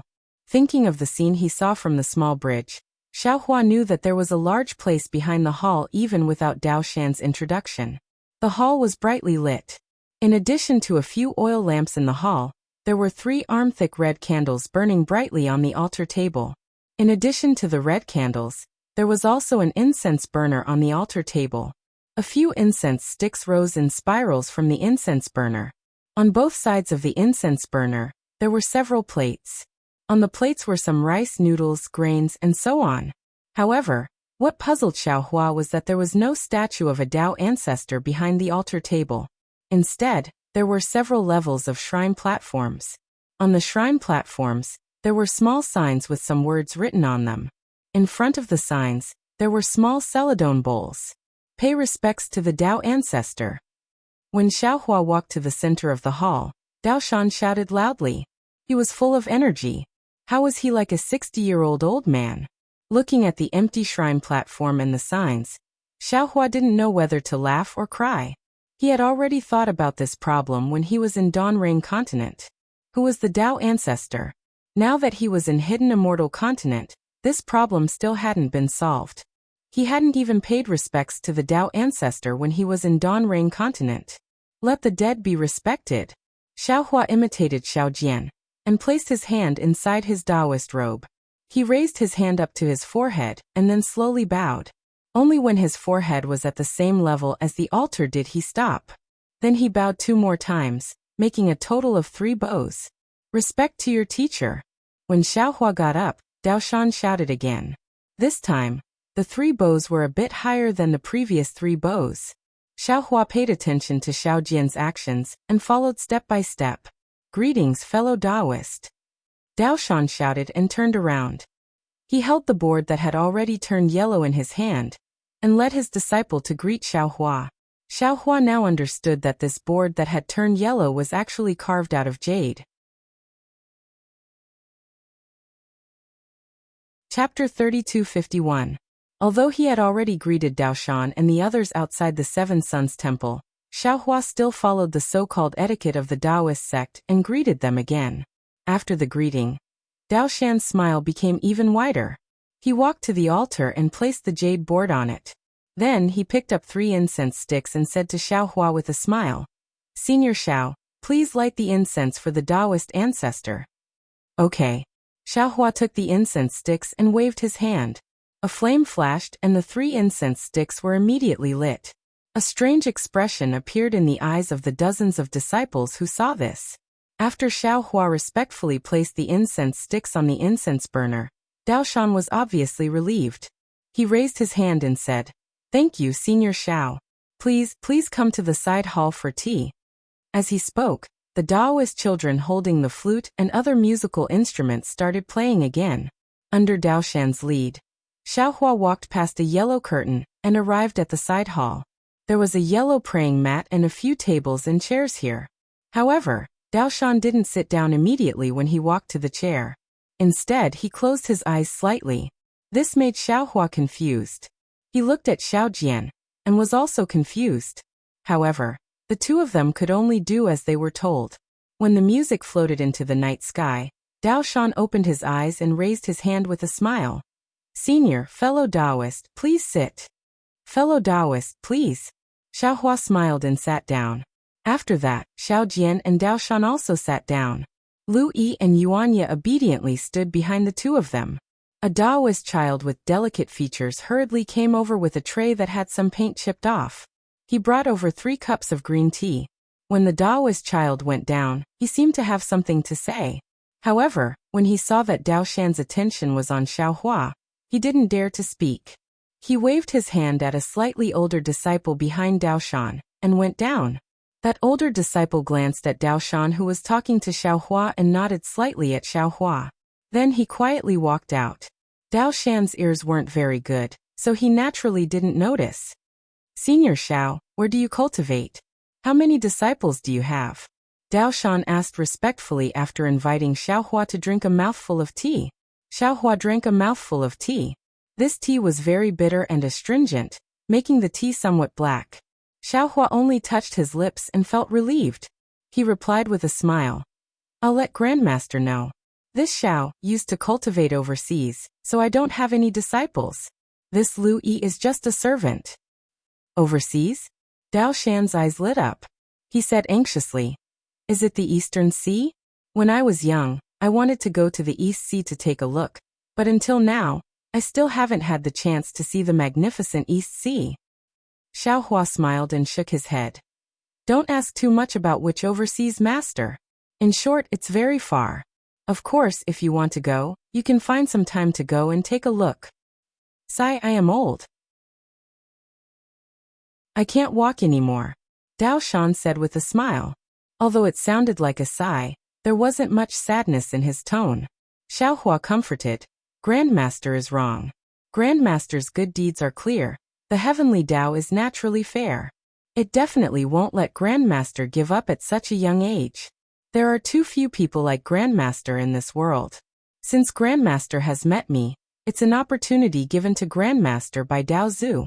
Grandmaster will continue to do good deeds in the Seven Suns Temple in the future. Hehe, thank you Senior for your auspicious words. Dao Shan knew that Xiaohua was a cultivator, but he didn't dare to believe what Xiaohua said. He only smiled and said, Xiaohua wasn't in a hurry to take out the rejuvenation pill. After all, Dao Shan was an ordinary person. Xiaohua didn't know if Dao Shan could withstand the effects of the rejuvenation pill. Since he came to the Seven Suns Temple, he naturally wanted to help this kind person from the Dao sect to live a long life. Rumble Xiaojian was already hungry. Now that he drank a few mouthfuls of tea, he became even hungrier. Haha, I forgot. Dao Shan laughed. He turned his head and ordered, Disciple, go and get a bowl of porridge for Martial Uncle Xiao. A disciple behind Dao Shan had a difficult expression. However, he still responded and prepared to leave. At this moment, the disciple who just walked out returned to the entrance of the main hall. When he heard Dao Shan's order, he hurriedly walked to Dao Shan's side and whispered a few words. Oh. Dao Shan frowned, and a trace of awkwardness appeared on his face. He then smiled and said to Xiaojian, Fellow Daoist Xiao, you must be joking. I have already finished the porridge. Moreover, today is the Hungry Ghost Festival. This old Daoist wants to let the benevolent masters around me eat more, so I cooked all the food in the temple into plain porridge. Now that there is no food in the temple, this old Daoist will ask my disciples to pick some vegetables from the backyard. Fellow Daoist, you can cook some. Tomorrow morning, this old Daoist disciples will sell the vegetables in the market and buy some food. Xiaohua, who was at the side, heard everything clearly. He smiled and said, Master, you don't have to be so polite. There is no need to persuade the kind people outside to leave. Previously you were the one who gave the porridge. Now it is time for me to give the porridge. Master, please let your disciples send me to the place where we store the food. Oh, Senior Xiao, this is... Dao Shan didn't understand. Obviously, he didn't understand the Dao sect spells. Senior, Immortal Xiao is a famous cultivator in our Dao sect. He has the ability to transform beings into soldiers and move mountains and seas. You only need to bring Immortal Xiao there. Xiao Jian said with a smile. Dao Shan naturally wouldn't let his disciple bring Xiaohua there. He personally brought Xiaohua to the main hall, and walked through a few deserted courtyards. Finally, they arrived in front of a small courtyard. Xiaohua glanced at the wooden door on the left side of the courtyard. Outside the door, under the moonlight, there were a lot of vegetables. In this courtyard, there were two Taoists with strong hands and feet. They were washing the iron pot that they just brought back from outside the temple. Inside here, Dao Shan raised his hand and was about to speak. Xiaohua shook his head and said, This place is too small. Is there a bigger place? Dao Shan was helpless. He pointed to a few houses opposite the courtyard and said, This is where the winter vegetables are stored. It is empty now. Senior, do you really have a spell that can make something out of nothing? Seeing is believing. Hearing is false. Xiaohua strode to the front of the few houses. He waved his hand a few times and said with a smile, Master, take a look for yourself. Oh.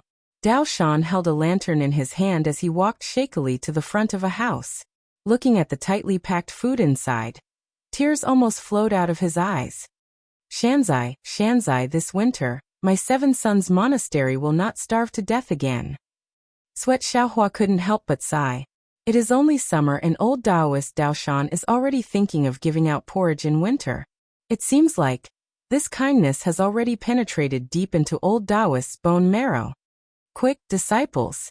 Let's cook some porridge and invite Senior Xiao to eat. Hurry up and cook the porridge with the iron pot. Let benevolent master outside the temple eat his fill. Dao Shan hurriedly instructed. Dao Shan's disciples all went crazy. They looked at the few houses again and again. After confirming that the food inside was piled up like a mountain, they carefully took some of it to the opposite courtyard and let the Taoists cook it. Everyone looked at Xiaohua with reverence and respect. This was no different from the immortal Xiaohua in their hearts. AI Senior Xiao indeed has divine skills. Dao Shan accompanied Xiaohua back to the side hall. He said emotionally, "This is something that Junior would never have dreamed of." "What divine skills?" Xiaohua waved his hand. "It's just that this Xiao has a qiankuan pouch and carries some food with me." Dao Shan really didn't know what a qiankuan pouch was. He only understood after Xiao Jian explained it to him. "Wait till tomorrow. This Xiao will let you see what a true divine skill is." Xiaohua pretended to be mysterious and said, "Okay, Junior will wait and see." Dao Shan didn't know what Xiaohua wanted to do. He only smiled and agreed. Xiaohua looked at the main hall and asked again.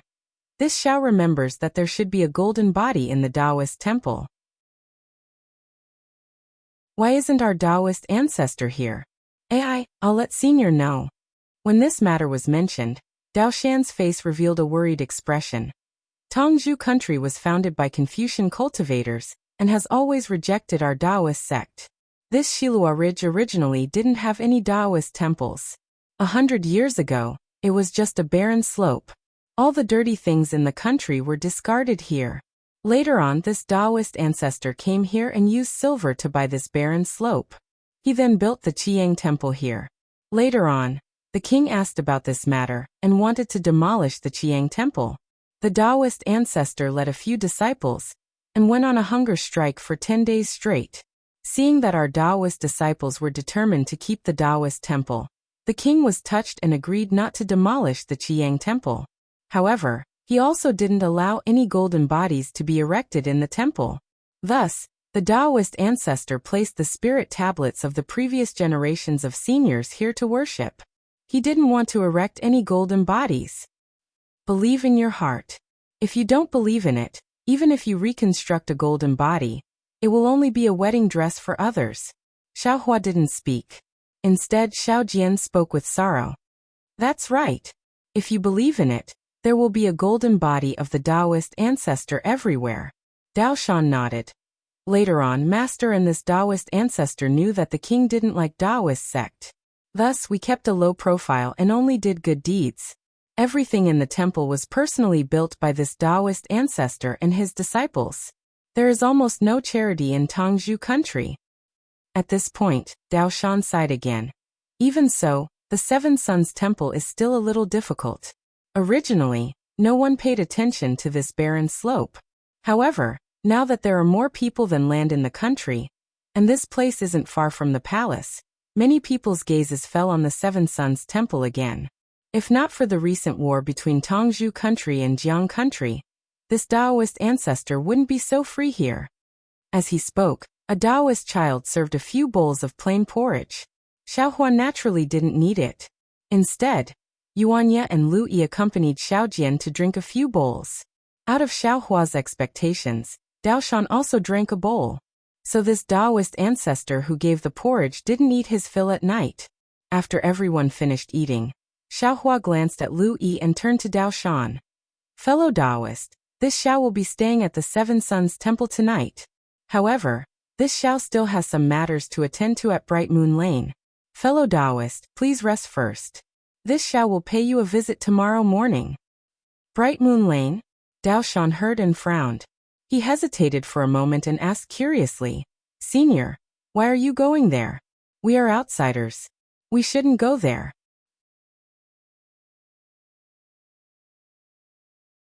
Chapter 3252. Oh. Xiaohua did not understand. He smiled and asked, I have some primeval stones here and want to go there to do some transactions. Also, I heard that there is an auction there tonight. I want to go there to take a look. I wonder, what is wrong with that? If that is the case, then I can be at ease. Dao Shan understood and nodded. He pointed with his finger and said, Fellow Taoist, don't be anxious. I will call my disciples over and let them go over. There is no need. Xiaohua had already scanned the area with his divine sense. other than a few Taoists who were swallowing their saliva behind Dao Shan. The rest of the Taoists were gathered in the courtyard, wolfing down the porridge. He finally understood why Dao Shan wanted to personally guard the beggars outside Seven Suns Temple. Thus, Xiaohua hurriedly waved his hand and said, "Louis has already found out the location of Bright Moon Lane. I actually knew it with one look. Fellow Taoists need not worry." All right. How could Dao Shan not know what his disciple was like? He stood up and said, "I will send Senior out." "Haha, fellow Taoist, just let your disciples watch over my horses." Xiaohua waved his hand and quickly walked out with Lu Yi. As for Xiao Jian, he was slightly stunned but still hurriedly followed behind. Although he did not have any primeval stones, he still wanted to go to Bright Moon Lane to watch the show. This Seven Suns Temple made him feel like he was looking at something that hurt people. When Xiaohua stepped out of Seven Suns Temple, he was slightly shocked and felt a little uncomfortable. When he was about to release his divine sense, the beggars who were giving out porridge and eating porridge in front of the door all looked at him. The few people who were waiting earlier hurriedly shouted, "Thank you, Immortal Elder, for the porridge." It seemed like the disciples of Seven Suns Temple had already shown off Xiaohua's immortal method of conjuring food to these beggars. "He, no need to thank me, no need to thank me. This is all due to Master Dao Shan's mercy," Xiaohua said and hurriedly brought Lu Yi and the rest out of Seven Suns Temple. After walking far away, Xiaohua released his divine sense again and carefully observed Seven Suns Temple. He did not find anything wrong and could not help but feel strange. Strange, is this vigilance? It doesn't seem like it. What kind of sudden impulse? Over the past 100 years, the primordial spirit that Xiaohua had split into the hand of karma had been comprehending the divination technique given by Jiuxia. Although this primordial spirit had fused with the hand of karma and had an innate advantage over ordinary cultivators comprehending this divine technique, the divination technique was too profound after all. There was not much difference between 100 years and 10 years. Xiaohua did not make any special progress in his cultivation.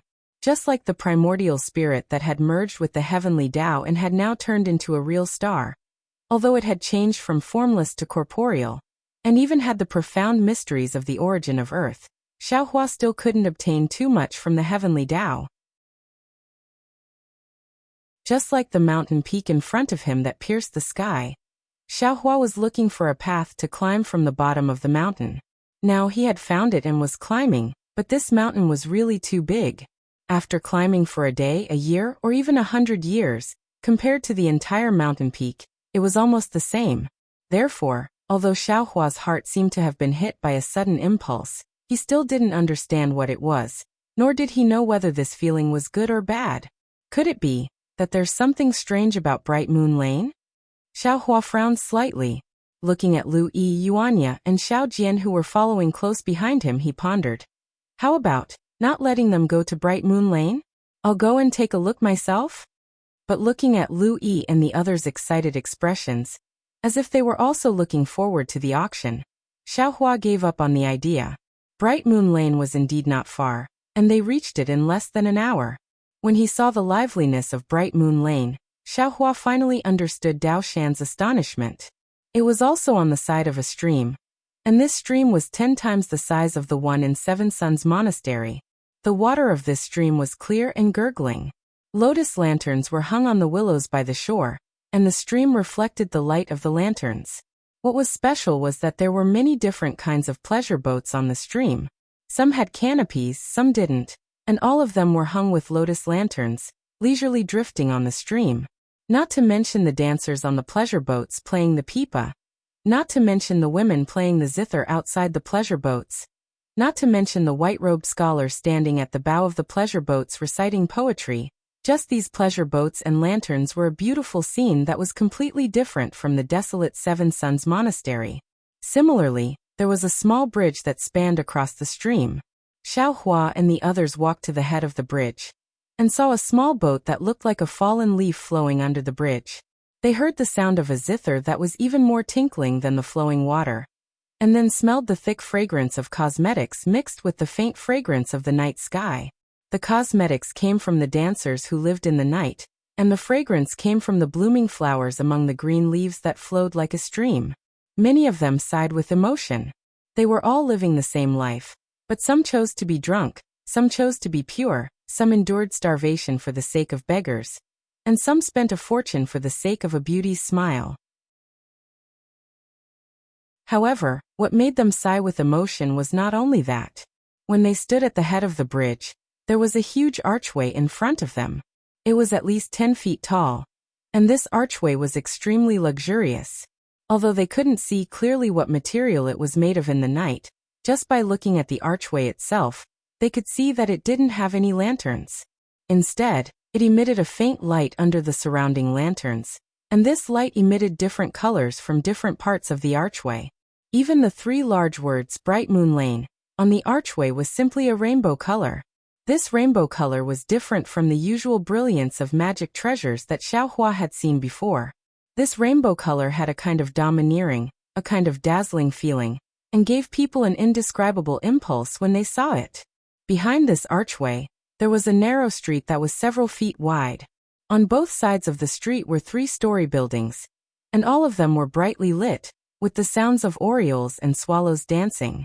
Moreover, looking further, there were several crisscrossing streets, and countless rows of small buildings. Not to mention the incomparable ostentatiousness of this bright moon lane in the night sky. Even the lights of the bright moon lane that were comparable to the natural bright moon reflected in the night sky only made this corner of the Copper Pillar country a nightless place. Xiaohua and the others stood quietly at the head of the bridge. The spacious bridge was once again filled with people weaving together. Some were walking out of the bright moon lane with drunken smiles, some were hugging beauties, and even more were like Xiaohua and the others, entering the bright moon lane from the side of the river. In their eyes, they didn't care about the outer appearance of the bright moon lane, they only cared about the inner meaning of the bright moon lane. Let's go and take a look. Xiaohua used his divine sense to scan the place. There were quite a few places that were unbearable, but Xiaohua was too lazy to continue looking. After giving an order, he walked down from the bridge. These Taoist masters? How about coming to our top floor to take a look? Just as they walked down from the bridge, a woman with heavy makeup who had been staring at them for a long time already pounced over. She wanted to grab Xiaohua, who was in front of her, and opened her mouth wide with a smile. The girls in our building love handsome men the most. With a glance, I can tell that this Taoist master and the others are not ordinary. They will definitely be considerate to you. Xiaohua's face didn't have any expression, as if he didn't see or hear anything. His gaze was very clear as he looked forward. As for the hand that the woman used to grab Xiaohua's sleeve, she simply couldn't touch Xiaohua's Taoist robe. A seemingly invisible barrier separated the two, as if the two were not in the same world. This Taoist master, that woman couldn't grab Xiaohua, so she didn't hesitate at all. She stretched out her hand to grab Xiaojian, and said respectfully, "Your appearance is comparable to Pan An's. You are the one that my family's girls love. Come, come, come, this servant will introduce you to the #1 courtesan of the Bright Moon Lane." Xiaojian, who usually looked a bit wretched, coldly looked at that woman. He touched his chest and said coldly, "This Taoist master only has 2 copper coins here. Can the big sister of the top floor see this Taoist master?" Xiaojian's voice wasn't soft, and the smile on that woman's face slightly stiffened. She immediately threw him a coquettish glance and said with a very charming smile, "This Taoist master is joking with this servant. There are more than 1 Taoist masters and Buddhist masters who come to my top floor. You unworldly experts are the most generous. Last month, there was even a Buddhist master who redeemed the top floor's girl named Cheng Mimi. How is it possible that you only have 2 big coins? Girl, have you ever seen a brothel without a purse?" Xiaojian looked at that woman with contempt and patted his own waist. Hee, this Taoist master is actually joking with this servant. That woman's expression didn't change. She threw him a coquettish glance and twisted her slightly fat waist. "I'm ignoring you." As she spoke, she very naturally left Lu Yi and Yuanya, and went to welcome the young master in embroidered clothes who came after her. "Brother Taoist, pale-faced young master, dearest grandpa Taoist." A series of coquettish complaints made Xiaohua feel disgusted. He had no choice but to close his ears and calmly walk past the many women. Of course, Other than those women who ran out to attract customers, the women in the other pavilions in the depths of Bright Moon Lane didn't seem to be outdone. Even though they saw that Xiaohua and the others didn't even look at the sides, they still called out, hoping that Xiaohua and the others would stop walking. Louis. Xiaohua had no choice but to raise his voice and say, "Quickly go and find out where the auction is." "Yes, this servant will go right now." Lu Yi's mouth was also dry. Hearing Xiaohua's order, he hurriedly ran out from the back. Sigh, no wonder Master Daoshan was so surprised. Xiaohua simply stopped walking and turned to look at Xiao Jian. "This place is indeed not a place that we can come to." "Senior must be joking," Xiao Jian said indifferently. "This junior thinks that Bright Moon Lane is no different from Seven Suns Temple. Senior Daoshan is living here, and these women are also living here. You can't deny the hardships of these women just because of Senior Daoshan's kindness. Actually, their situation is also very pitiful. Their situation is 10,000 times more sorrowful than Senior Daoshan's." "Oh." Xiaohua stared blankly. He looked at Xiao Jian with interest and asked curiously, "What do you mean?" Xiao Jian's current life and experience seemed to be similar to the women in the brothel. He wore a light veil, and was hard to understand. His words made Xiaohua even more puzzled.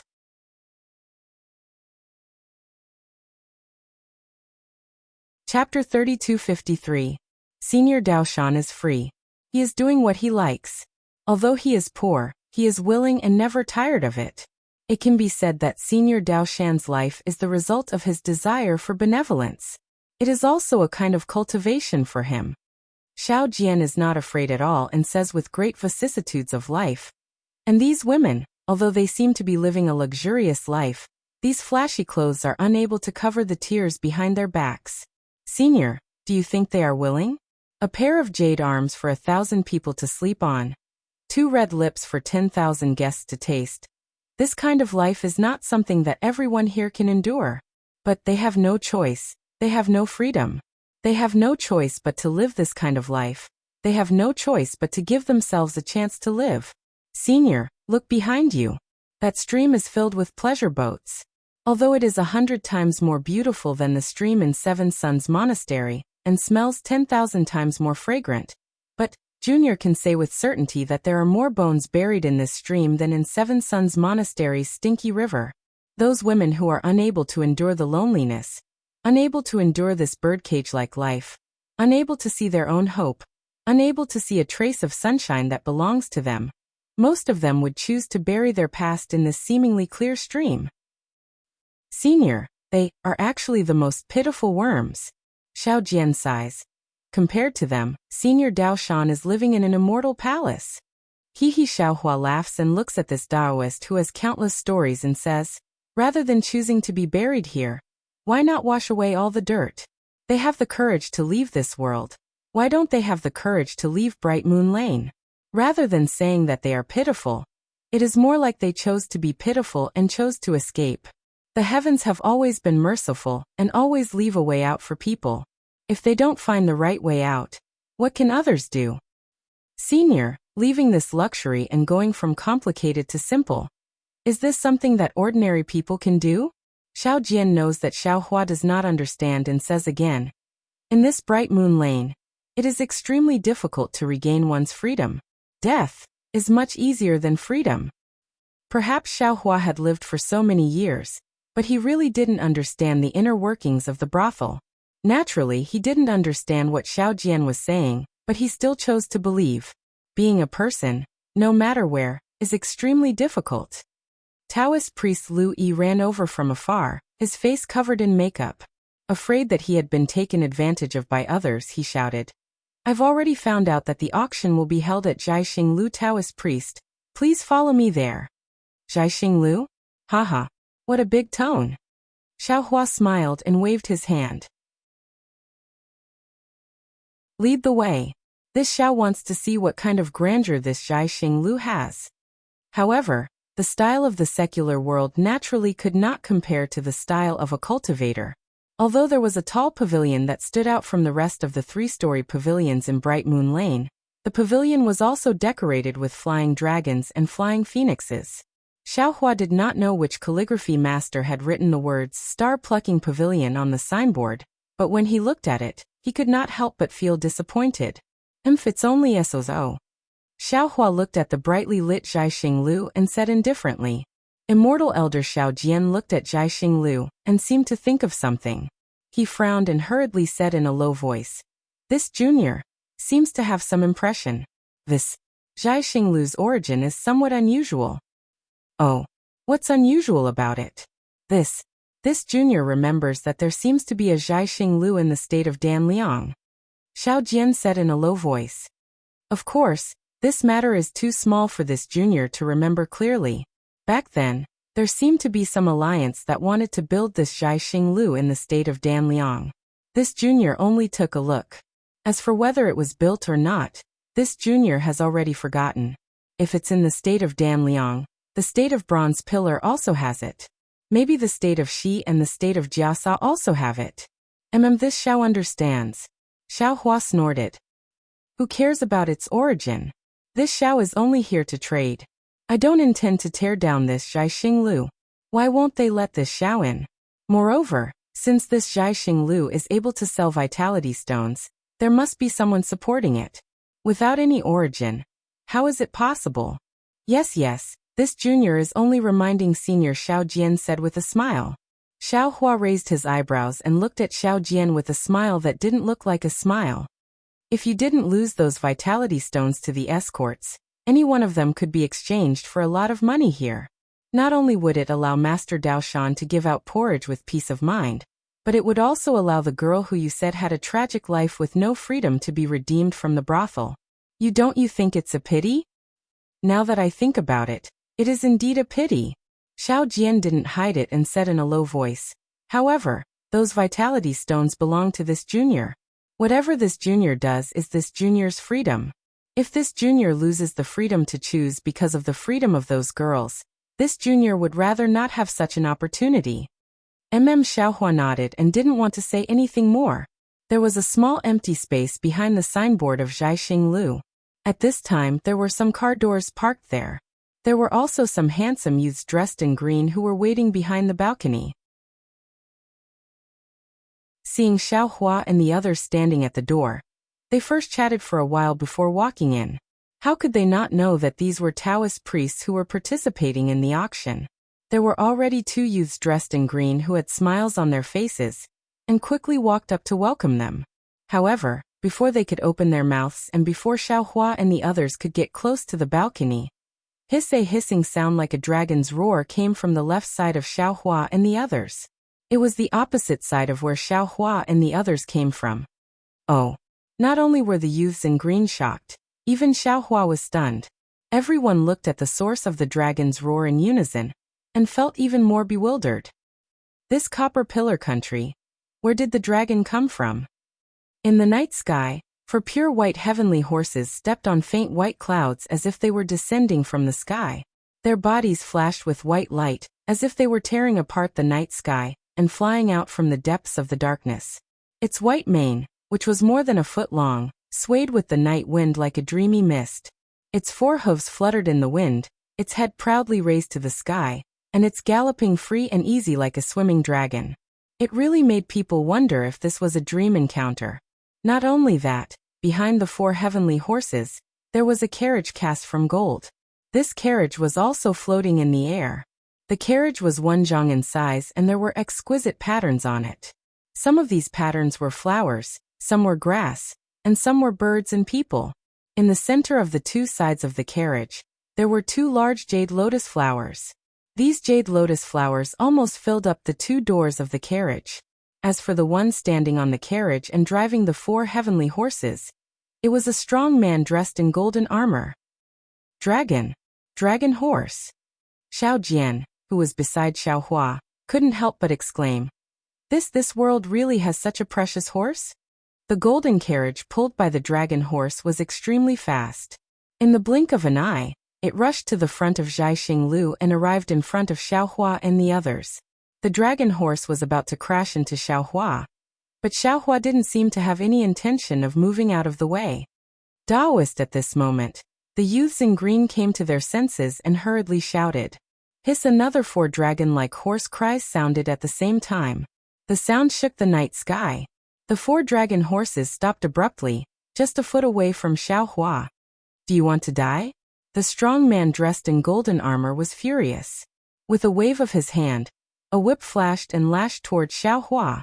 The strong man was 1 zhang tall and stood on the carriage. The whip actually made a faint whimpering sound in the air, as if it was going to cut off the air. Not good. Several youths in green panicked and cried out in their hearts. They saw the jade lotus on the carriage and already knew who was coming. But they knew that they couldn't stop this whip, so no one dared to speak. A few of the kind-hearted youths had already closed their eyes. They knew that even if it was a stone lion, it would probably be smashed into smithereens by this whip. This seemingly thin and weak young Taoist would probably be smashed into minced meat. A crisp sound followed by a sneer. You can come down. Then there was another woo sound, followed by a pung sound of a heavy object falling to the ground. The entire area in front of Zhai Xinglu was deathly silent. This is the timid youth in green hastily opened his eyes. He looked with some disbelief at the strong man who was also standing on the ground in a daze. The bold youth saw clearly that in the blink of an eye, Xiao Hua, who was standing calmly in front of the dragon horse, had grabbed the whip. Then, Xiao Hua gave a casual tug, and the brawny man in golden armor was immediately sent flying from the carriage. Without any resistance, he landed on the ground in front of Zhai Xinglu. How dare you! A cold voice came from the golden carriage. Hiss! The 4 dragon horses stretched out their necks and neighed at the same time. They opened their mouths and bit toward Xiao Hua like real dragons. Xiao Hua sneered. His figure rushed towards the center of the dragon horses like a ghost. He very cleverly landed between the 2 dragon horses in the middle. Then he spread his arms and patted the backs of the 2 dragon horses like a great pung spreading its wings. Aowo! The 2 dragon horses let out a mournful cry. Their entire bodies fell with Xiao Hua. When their 4 hooves landed on the ground, they trembled violently, as if they were about to kneel down at any time. Damned little Taoist! Along with this cold voice, the door of the golden carriage opened. A young Confucian scholar walked out, holding a folding fan in his hand. His face was filled with shame and anger, and his eyes seemed to be full of spirit, but there was a trace of ruthlessness in them. "Oh, young Master Duanmu, you've finally come!" Just as this young Confucian scholar was about to walk toward Xiao Hua, an extremely loud and clear voice came from below the signboard of Zhai Xinglu. Then, a similarly dressed middle-aged Confucian scholar quickly walked over. His face carried a smile like a spring breeze.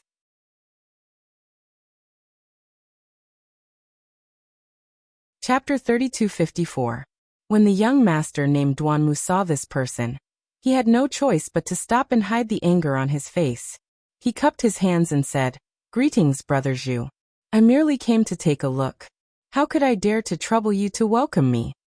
Young Master Duanmu is an honored guest of Zhai Xinglu. When I heard the neigh of the dragon horses, I knew that young Master Duanmu's golden carriage had arrived.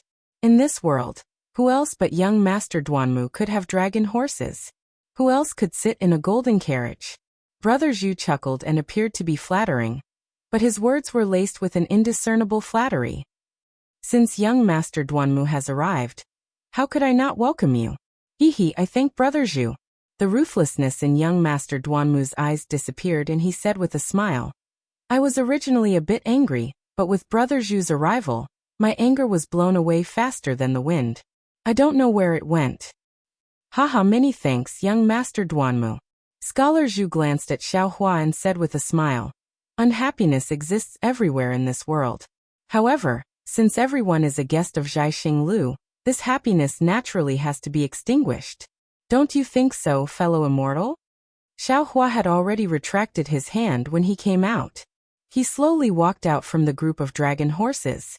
Those dragon horses were obviously afraid of Xiao Hua. They actually retreated a few steps. Although they were still as unruly as before, there was a trace of fear in their eyes that understood human nature. When Xiao Hua heard Scholar Zhu's words, he cupped his hands with a smile and said, "Fellow immortal Zhu is right. There is no such thing as happiness or unhappiness in this world. It's only a matter of whether someone brings it upon themselves. I only came to Zhaixing Lu to broaden my horizons. I won't bring unhappiness upon myself. Haha, fellow immortal is right. As expected of an otherworldly expert, this one is convinced.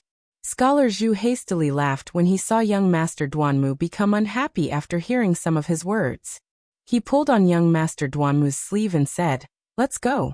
I'll take young Master Duanmu away from this unhappy place." Taoist Master, please, seeing that Xiaohua wasn't stingy with young Master Duanmu. Several youths in green clothes hastily and respectfully welcomed him. Although their smiles were similar to before, the fear in their eyes was no longer fake. "And lead the way." Xiaohua waved his hand indifferently and glanced at the golden whip that he had just thrown on the ground. The fist-thick whip was curled up like a venomous snake, not moving at all. On the other end of the whip, the burly man in golden armor was standing there in a daze, not moving at all. Just like the whip, he had lost all of his spirit and energy. After Xiaohua followed the green-clothed youth into Zhaixing Lu, the burly man laughed coldly.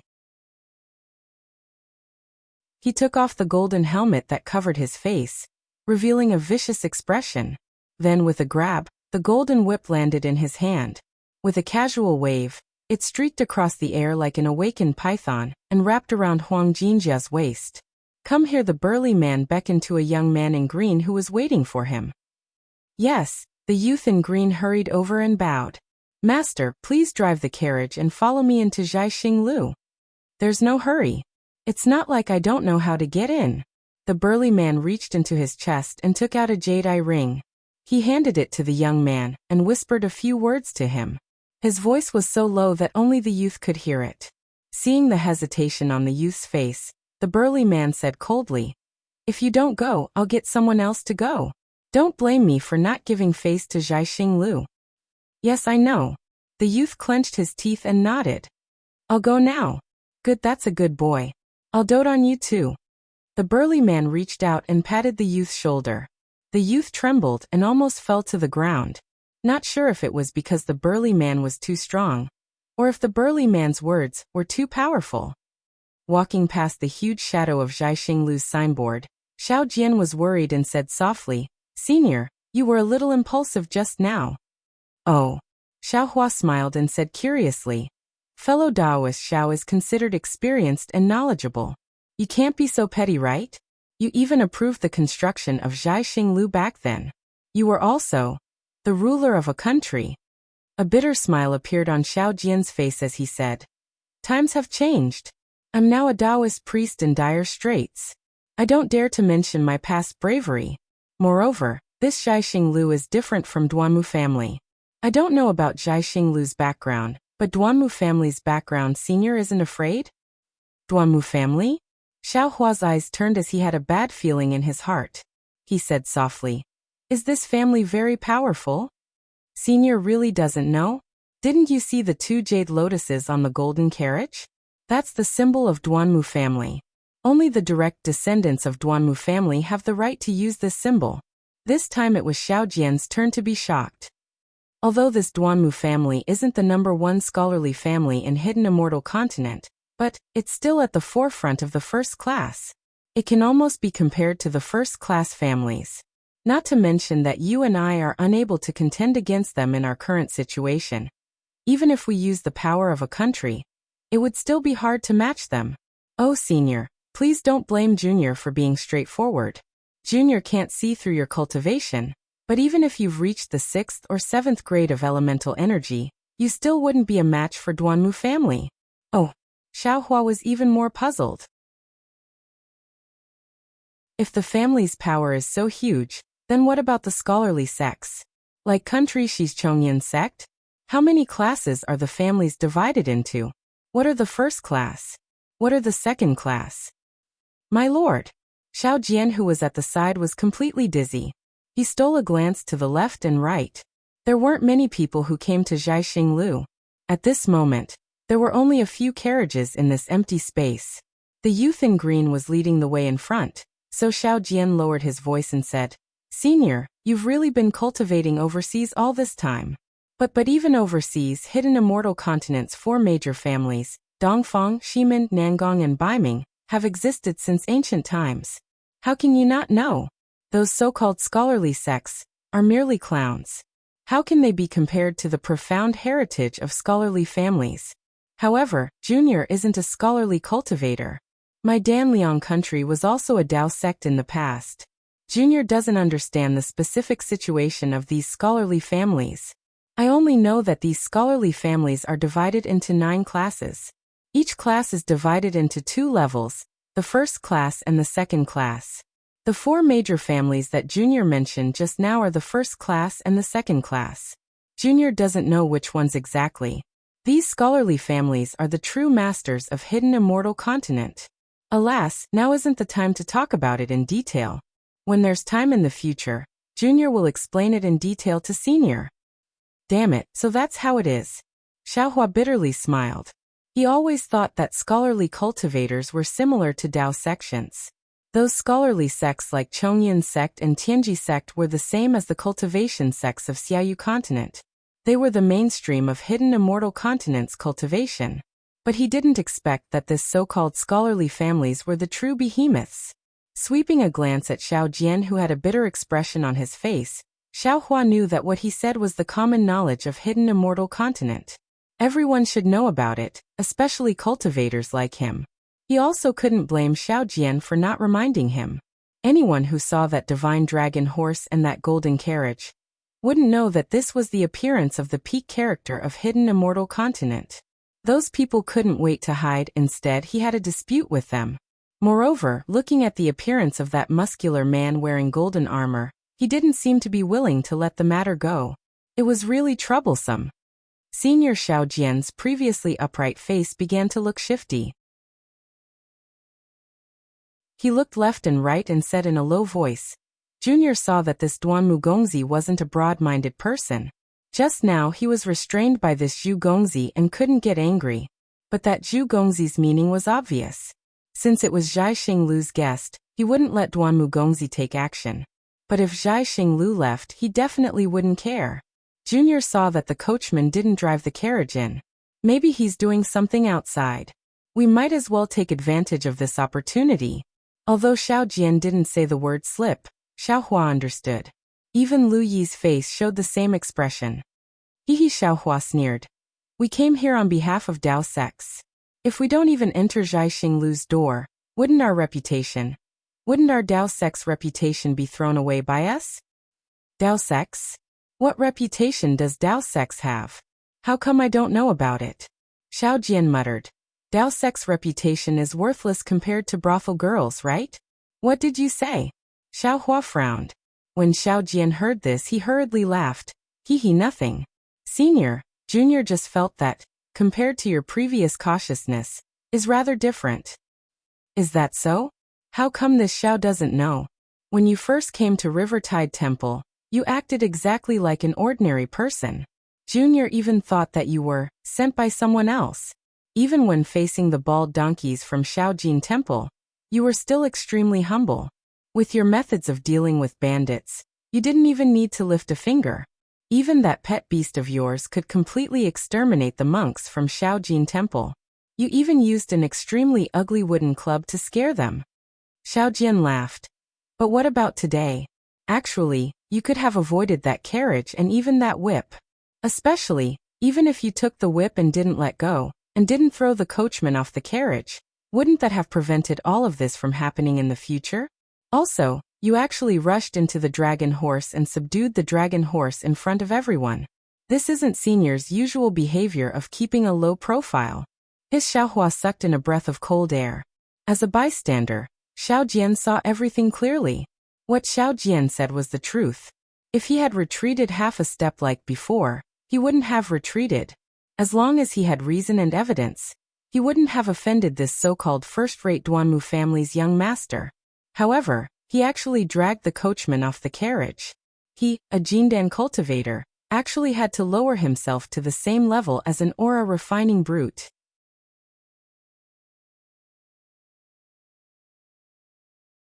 Chapter 3255. Damn it, Xiaohua scolded. I don't know why, but this Xiao seems to be a bit impatient. Taoist, that coachman and Duanmu Gongzi deserved to die. If the dragon horse didn't stop in time, we would have been injured if not dead. Lu Yi encouraged Xiaohua from the side. In the marketplace, this little one has seen many hedonistic sons trampling children to death. If Senior was as young as you, he would naturally be so impulsive. Xiao Jian laughed. But Senior is a successful cultivator, you can't be impulsive. Perhaps, Senior saw Dao Shan's predicament, and saw the prosperity of Bright Moon Lane, and felt resentment? And that should be the case. Xiaohua thought for a moment and immediately understood, nodding slightly. Although the reaction of the whip was only a slight tremble, the difference was huge. He had never been impulsive at this moment. He could only explain it this way. Xiaohua understood, but in reality, was this matter so simple? Was it because of these reasons of material joy and personal sorrow? Then Lu Yi blinked his eyes and muttered in a low voice. Don't care about this. Xiaohua waved his hand and looked at the Zhaixing Lu that they had already reached. When a horse reaches the mountain, there will be a path. With so many people watching, how can we easily leave? Of course, Xiaohua changed the topic and laughed. Even if we want to leave, we must first step into the Zhaixing Lu, then we can talk. As he spoke, Xiaohua's eyes began to look around. Daoist, you and the others go in first. This little one will look around. Or see if there is a back door in this Zhaixing Lu. Lu Yi followed behind Xiaohua, laughing and saying a few words. He immediately walked to the side and faced a young man in green clothes not far away. Seeing Xiaohua return to his previous vigilance, Xiao Jian's hanging heart also settled down. Xiaohua could fly, and he also had an extremely powerful pet to rely on. Xiao Jian, other than the remnants of his divine sense, had nothing else. It was impossible for him to protect himself. If Xiaohua had a conflict with Duanmu Gongzi, Xiaohua would bear the brunt of it, followed by Xiao Jian. Therefore, Xiao Jian absolutely did not want Xiaohua to go against Duanmu Gongzi, no matter from which angle. Oh, this star-picking tower can actually block the probing of divine will. Xiaohua looked at the huge screen in front of Zhaixing Lu's door, and scanned it with his divine perception. He was somewhat surprised. But this seems to be the so-called primordial array of Confucian cultivators? Although it also uses the spiritual qi of heaven and earth, the fluctuations are not similar to my Dao sex formation. It looks a little crude. If I were to use the secret art of the sun shrouding art, this essence formation might not be able to block my spiritual sense. With that thought in mind, Xiaohua stepped into Zhaixing Lu and his gaze landed on the screen in front of him. Xiaohua had only been thinking about Zhaixing Lu's primordial array, and had not noticed the screen. But when his gaze swept across the screen, he saw specks of starlight and pieces of moonlight falling on the screen like falling frost. His gaze was instantly drawn to it. Moreover, when his gaze landed on the screen, it was as if he saw a giant hand rising from the stars and moon and grabbing at the thousands of stars in the sky. His Xiaohua's divine perception naturally could not fall into it. But at this moment, Xiaohua felt that his divine perception was showing signs of rapidly dissipating. In particular, there were two spots on the screen that immediately alerted Xiaohua. Xiaohua could not help but gasp as his heart turned upside down. Although this giant hand cannot be compared to the karmic hand in my space, it is still inferior to the karmic hand in my space. However, the trajectory of this giant hand picking the stars is a little similar. It is even more powerful than the nascent soul hand of the Dao sect on the Dawn Rain continent. This Zhaixing Lu is actually this powerful? Although the nascent soul hand is extremely powerful, that is because the nascent soul communicates with heaven and earth, uses the power of heaven and earth spirit qi. Compared to the abstract, indescribable principles or rules, rules this giant hand contains, it is far inferior. Just a screen from Zhaixing Lu is already so imposing. No, that's not all. Just a screen from Zhaixing Lu in the Copper Pillar country in Yu province is already so powerful. Then what kind of a monster is the so-called alliance? Oh, perhaps thinking of this, Xiaohua was somewhat enlightened. The first-class Duanmu family actually gave such face to a scholar like Brother Zhu, to Zhaixing Lu. Perhaps this Zhaixing Lu is controlled by one of the four great families? Also, the light of the stars and moon is being grasped by this giant hand. This rule is so powerful that it seems to be able to absorb the power of the stars and moon. Although I can also absorb starlight from the extraterritorial domain. Other than knowing that it can be used in alchemy, I know nothing else. This Zhaixing Lu placing this screen here. What does it mean? Does it mean that they have the ability to use the power of starlight? Hee brother Zhu, look, this little Taoist has indeed entered Zhaixing Lu. I knew it. He must be trying to use Zhaixing Lu's power to hide. Only 3 of them came in, and the little fellow is not here. He must have gone elsewhere to gather information. In a rather luxurious room in Zhaixing Lu, young Master Duanmu held a luminous goblet in his hand as he took a sip of the blood-red wine. Scholar Zhu was also holding a goblet of wine. He smiled as he looked at a bronze mirror in front of him. The bronze mirror reflected the scene in front of Zhaixing Lu. Young Master Duanmu, why are you so serious with the little fellow? Scholar Zhu chuckled. It's just a dilapidated Taoist sect and a little Taoist with some strength. Young Master Duanmu's lips curled into a cold smile. Young Master Zhu, don't underestimate this little Taoist. My Duanmu family's dragon horse is actually so easy to subdue? Didn't you see Qiri and Xiuyuan nearly kneeling under his arms? Didn't you see Lu Guang and Xing not dare to provoke him? This little Taoist's body definitely has the strength of 10 dragons and 10 elephants. Oh, the Buddhist sect's mighty Vajra? Young Master Zhu was taken aback and asked curiously, I've never heard of any Taoist divine ability of dragons and elephants. This isn't something I should know. Young Master Duanmu shrugged. Actually, to be honest, it was Qiu's rashness. This fellow shouldn't have raised his whip so casually, as long as young Master knows. Young Master Zhu laughed and raised his luminous cup to young Master Duanmu. The two took a sip. What a pity. This little Taoist's luck isn't good. After a mouthful of wine, young Master Duanmu glanced at the bronze mirror and said regretfully, It's fine if he grabbed Qiu's whip, but I would definitely reprimand Qiu, who wouldn't do such a thing to save face. But he just had to drag Qiu down from the golden carriage. If it was a month ago, it wouldn't have mattered even if he had dragged Qiu down. He's just a golden armored soldier. With young Master Zhu's words, I might not lower myself to the same level as him.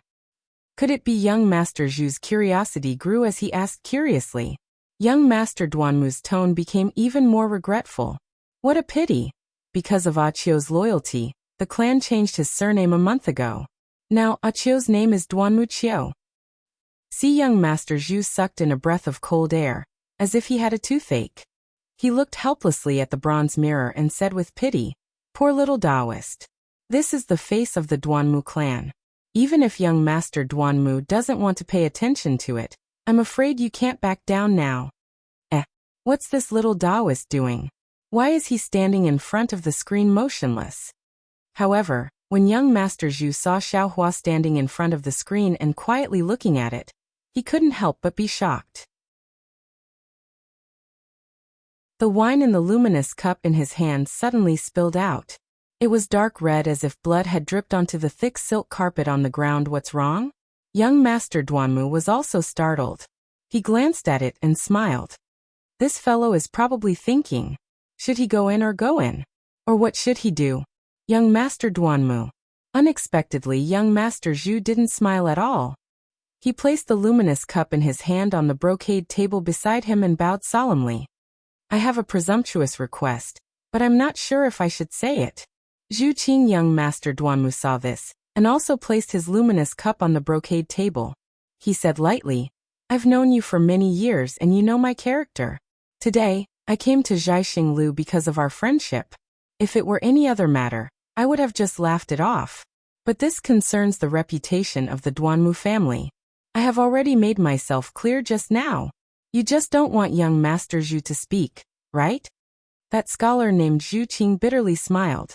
He pointed his finger at Xiaohua and said, If at this point, Zhu Qing seemed to realize something and shook his head. Forgive me for not being able to tell young Master about this. This is Zhaixing Lu's internal affairs. Oh, young Master Duanmu seemed to have understood something. He looked at the bronze mirror and pursed his lips resentfully. How about this, young Master Zhu? On account of our friendship, I promise not to kill him personally. As for others, I can't guarantee it. You also know that Achio has a bad temper. I came here with him from afar and didn't inform anyone. I'm sure he has already informed someone. Of course, young Master Zhu. I don't want to see Zhai Xinglu strike. Good. A smile appeared on Zhu Qing's face. I knew that young Master Duanmu isn't the kind of dandy that people say you are. Haha, whether I'm a dandy or not, I know very well. Young Master Duanmu stretched lazily and said, the auction will start in an hour. I'll go down and take a look first. Okay, Zhu Qing nodded and said, young master, please go ahead. I have important matters to attend to and can't accompany you. Go ahead, do your thing. Young Master Duanmu waved his hand casually. I hope that the next time I see you, you won't be in bronze pillar state.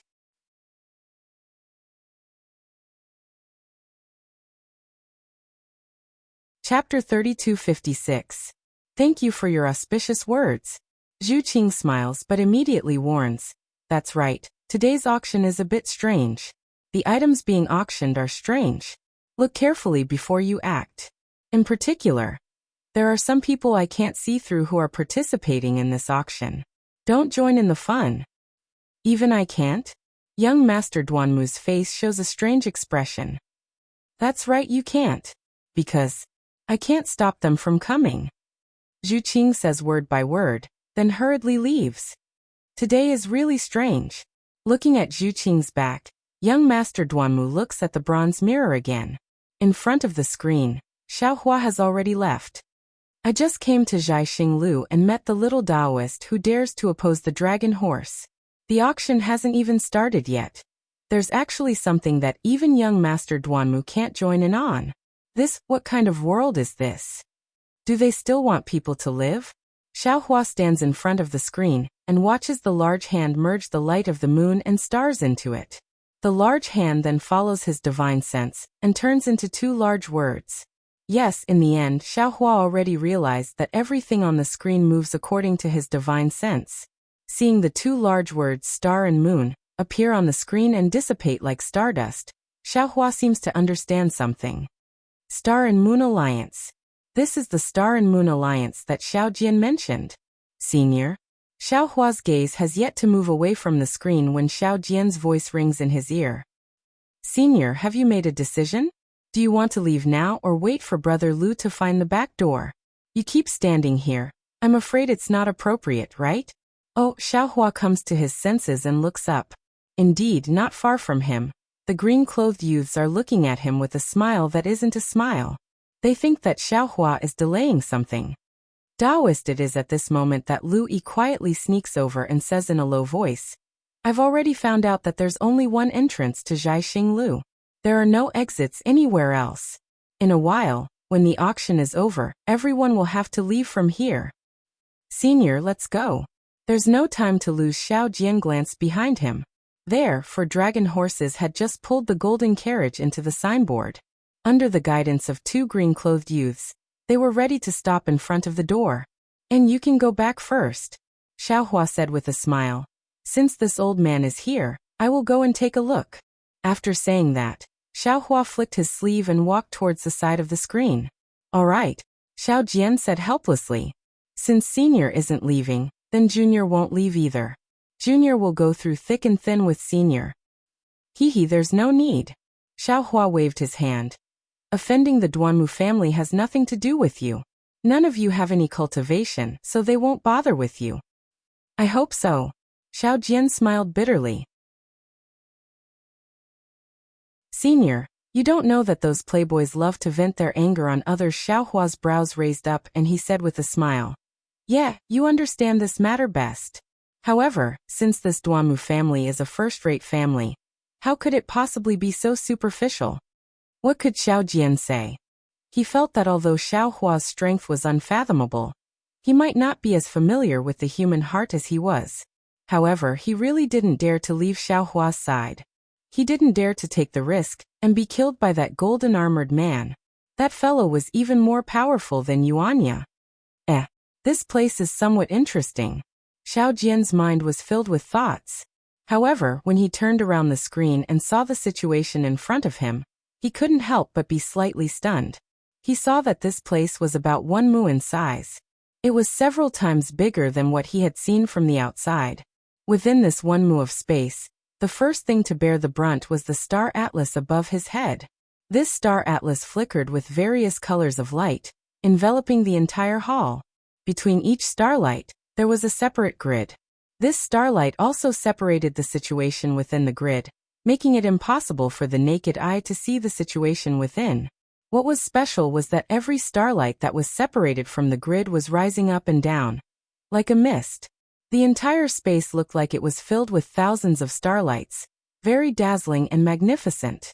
Even someone like Xiao Jian was slightly dazed, not to mention Lu Yi and Yuanya. They were like country bumpkins with their mouths wide open, and their eyes filled with amazement. It looked as if they wanted to dig out their own eyeballs and throw them into the starlight. Taoist priest, this way please. Since Xiao Hua and the others had moved, the cyan-clothed youth also moved. He politely reminded Xiao Hua and the others, not laughing at Lu Yi and the others' loss of self-control. The cyan-clothed youth pointed to a white jade door. The sparkling and translucent milky white jade was erected at the side of the screen. When the multicolored starlight fell on it, it created ripples of light that covered the area several feet around the white jade door like water ripples. Lead the way. Although Xiao Hua had never been a monarch, he had seen places even more dazzling than this starlight on the Dawn Rain continent. He had only glanced at it once before moving his gaze away. At this moment, he waved his hand and said indifferently, Taoist priest, this white jade door is not something that I can enter. The cyan-clothed youth said apologetically. There are other disciples of Zhaixing Lu waiting on it.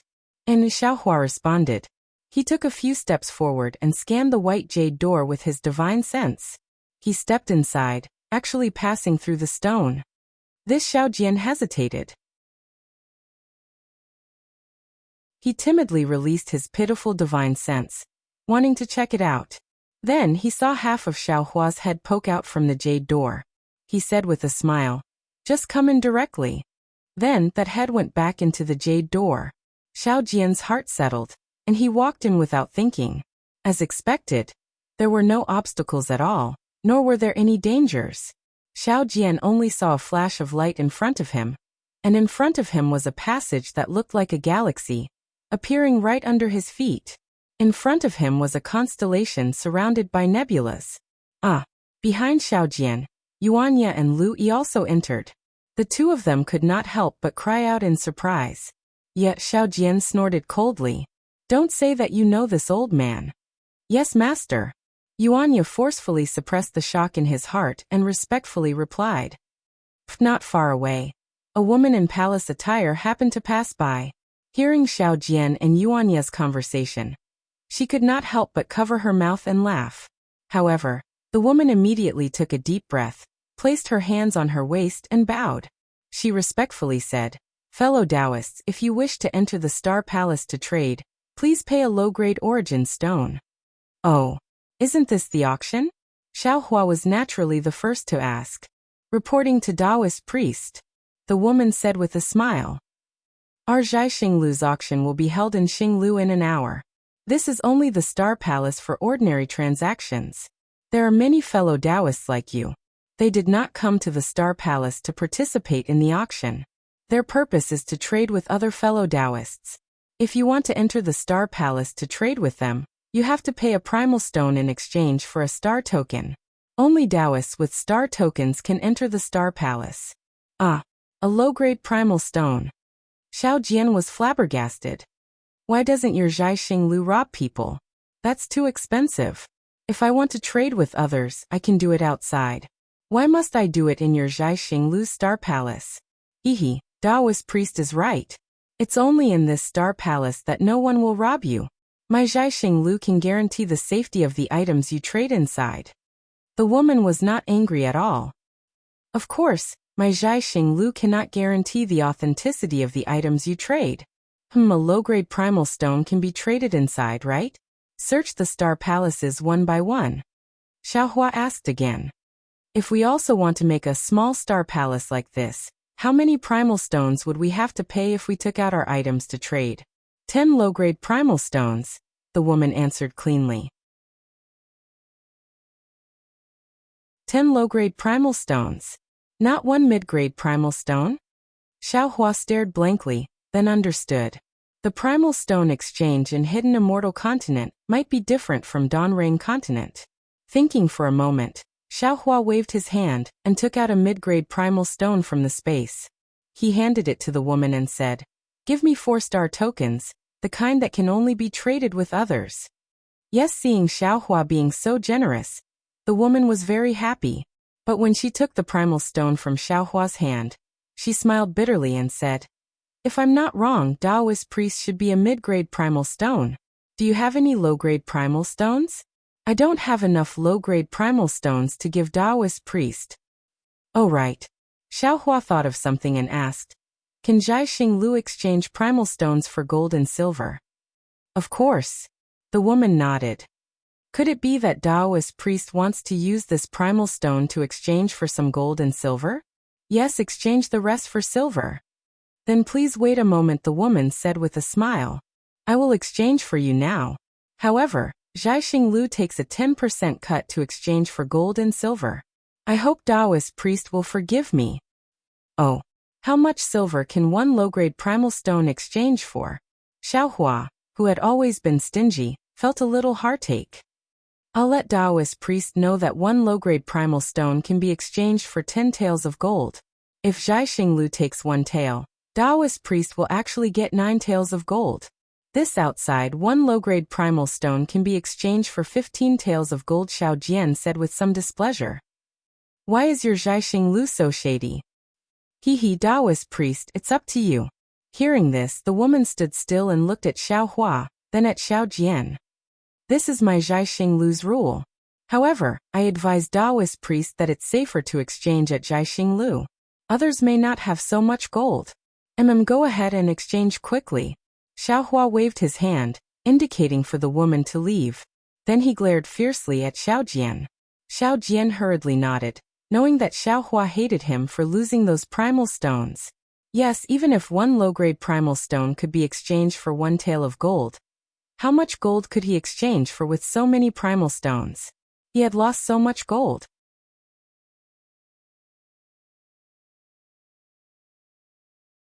Chapter 3257. How many low-grade primeval stones can be exchanged for 1 mid-grade primeval stone? Xiao Hua asked coldly. 100 pieces. Xiao Jian's sweat dripped down immediately. Then you had so many primeval stones. How could you lose them all at once?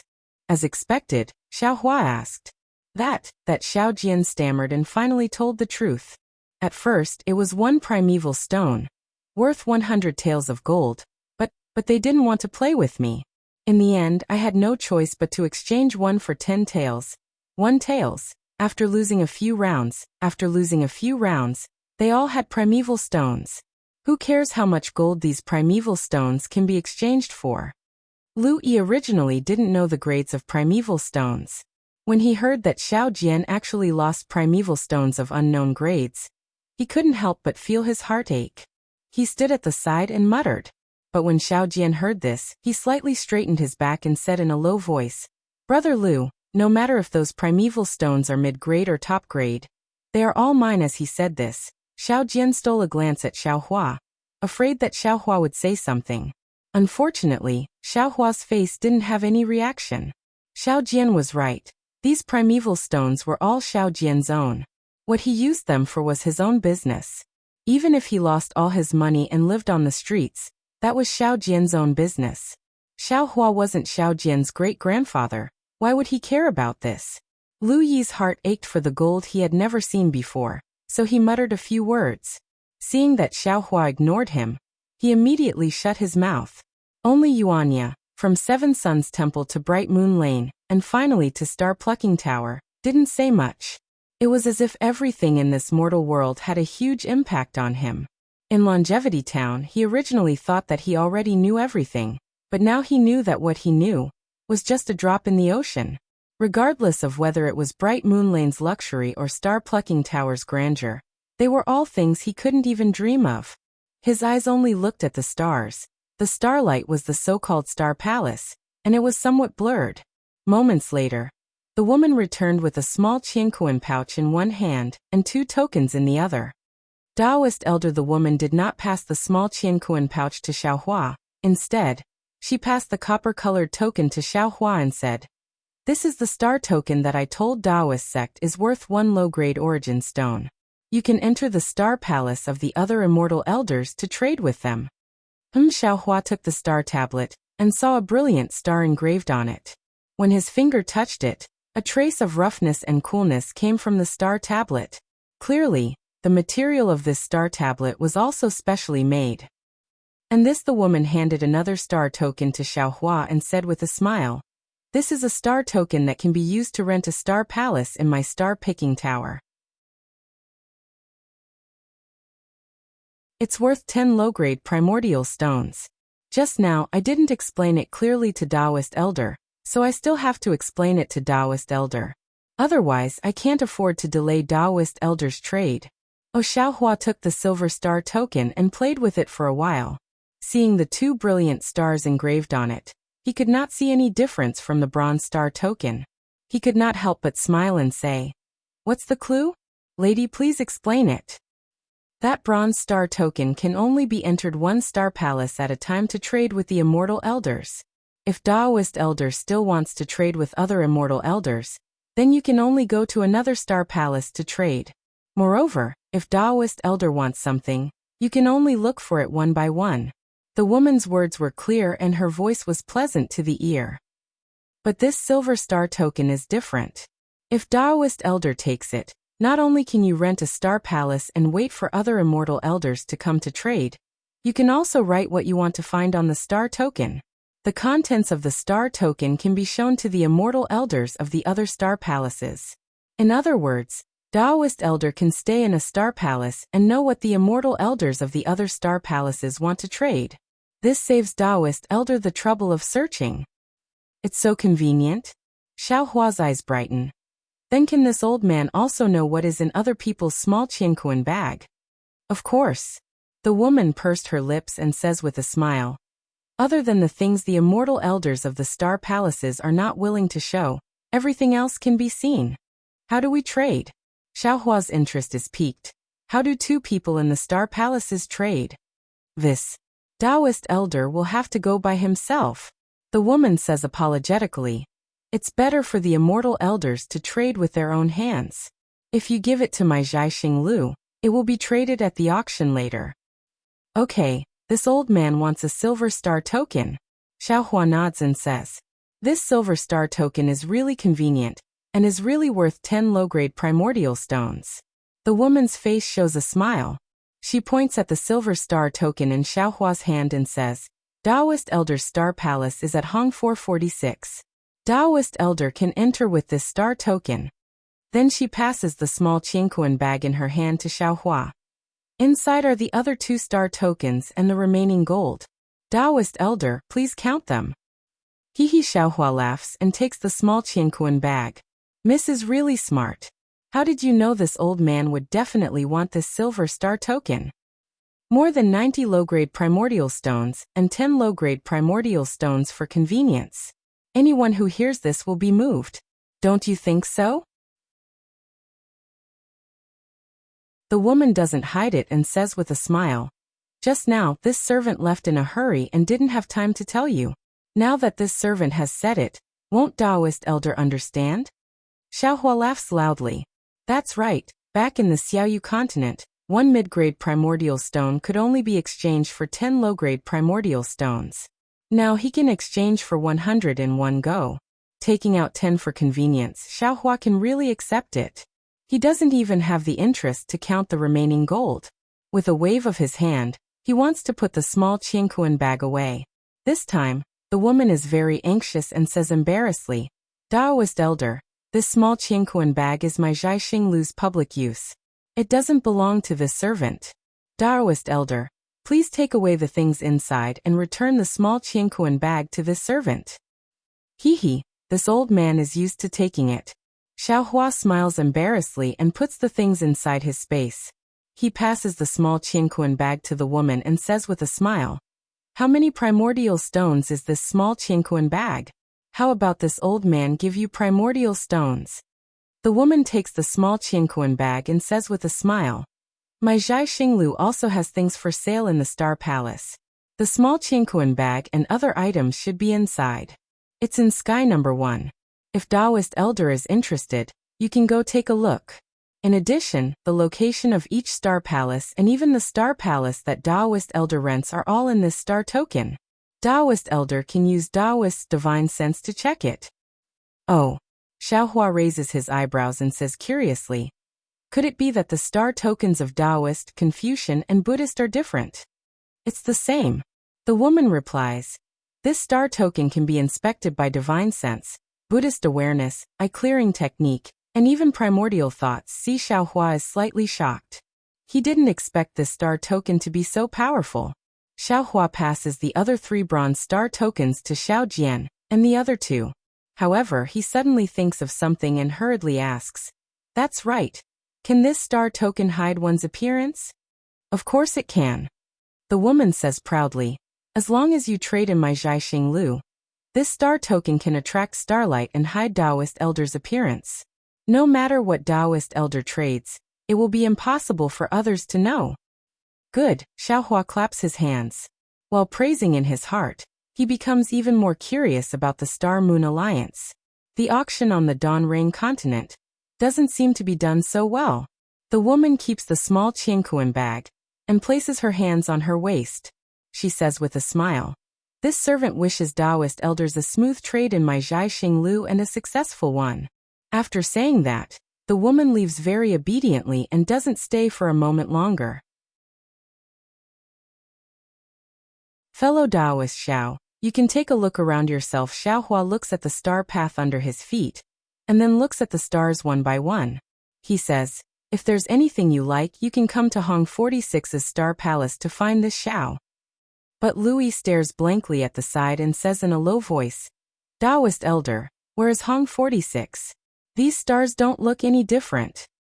Wait a moment. Xiaohua takes the silver star token and infuses it with his divine sense. Sure enough, inside the star token is a star chart similar to the Star Palace in this space. Heaven 1, Earth 2, Mystic 3, Yellow 4 are all marked. And not far away, the one with the special word is Hong 46. Xiaohua doesn't know how to explain it to Lu Yi. He passes the star token to Xiao Jian and says, take a look for yourself and come find this Xiao in a while. Yes. Xiao Jian takes the star token and infuses it with his divine sense. After a while, he withdraws his divine sense with a shocked expression on his face. Although he was once the ruler of a country, he has never seen such a scene before. Xiaohua takes the star token from Xiao Jian, looks at Xiao Jian with interest and asks, did you see it clearly? Junior understands.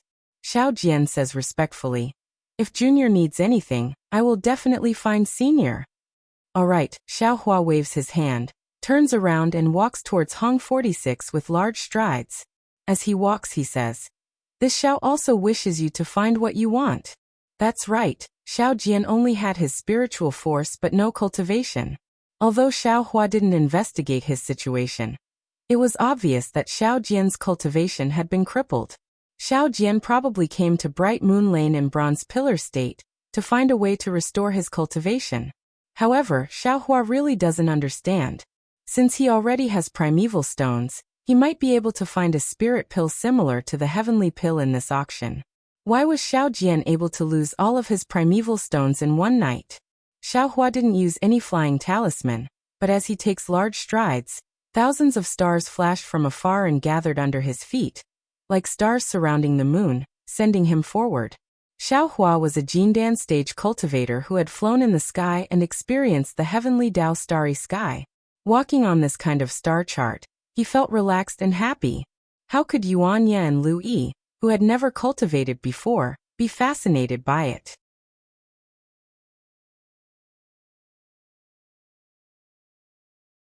Chapter 3258. The star path was winding, and after a star fell, Xiaohua saw a scholar wearing black clothes walk out with a smile on his face. Xiaohua rolled his eyes and walked over with a silver star card in his hand. When Xiaohua was about a foot away from the star cluster, he saw a smoke-like star dust rush out from the star cluster, and land on the star card in Xiaohua's hand. Puff! A silver brilliance burst out from the star token, completely covering Xiaohua. At the same time, a thin vortex appeared in the middle of the star token. This vortex turned into a star bridge in a moment, and specks of starlight emerged from the vortex and fell under Xiaohua's feet. When Xiaohua's feet moved slightly, the star bridge automatically retracted and took Xiaohua into the star cluster. After entering the star cluster, Xiaohua's eyes lit up. It was several feet wide and looked like a study room. Inside the study room, not only were the 4 treasures of the study placed on the desk, there was also a bookcase and a bed in front of the window. There was even a palm leaf fan placed in the corner of the study room. However, through the window of the study room, there was no scenery outside. "Fellow immortal, please," a voice came. In front of the empty desk, a ray of light appeared and slowly fell from top to bottom. Immediately, a silver human figure formed by countless star dust gradually appeared. The voice came from the mouth of this human figure. "Fellow immortal." Xiaohua looked down and sure enough, he had also turned into a human figure formed by silver star dust. He smiled in his heart and cupped his hands in greeting. That person stretched out his hand and said, "Fellow immortal, please sit. I wonder what fellow immortal has taken a fancy to." Seeing that person sit down, Xiaohua also sat on a chair not far from the desk and said with a smile, "Fellow immortal, what do you have here?" "Oh, look. Fellow immortal also has a silver figure. Didn't you also rent a star palace?" That person asked curiously. "It's inside fellow immortal's star palace."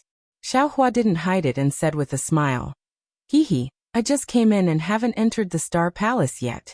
I just happened to pass by here, so I came in to take a look. If fellow immortal has something good, I'll definitely buy it. It's also good to have a prize." When that person heard this, he smiled and said, "Fellow immortal really has vitality stones. You're only renting the star palace for 2 hours, and there's only an hour left before the auction starts.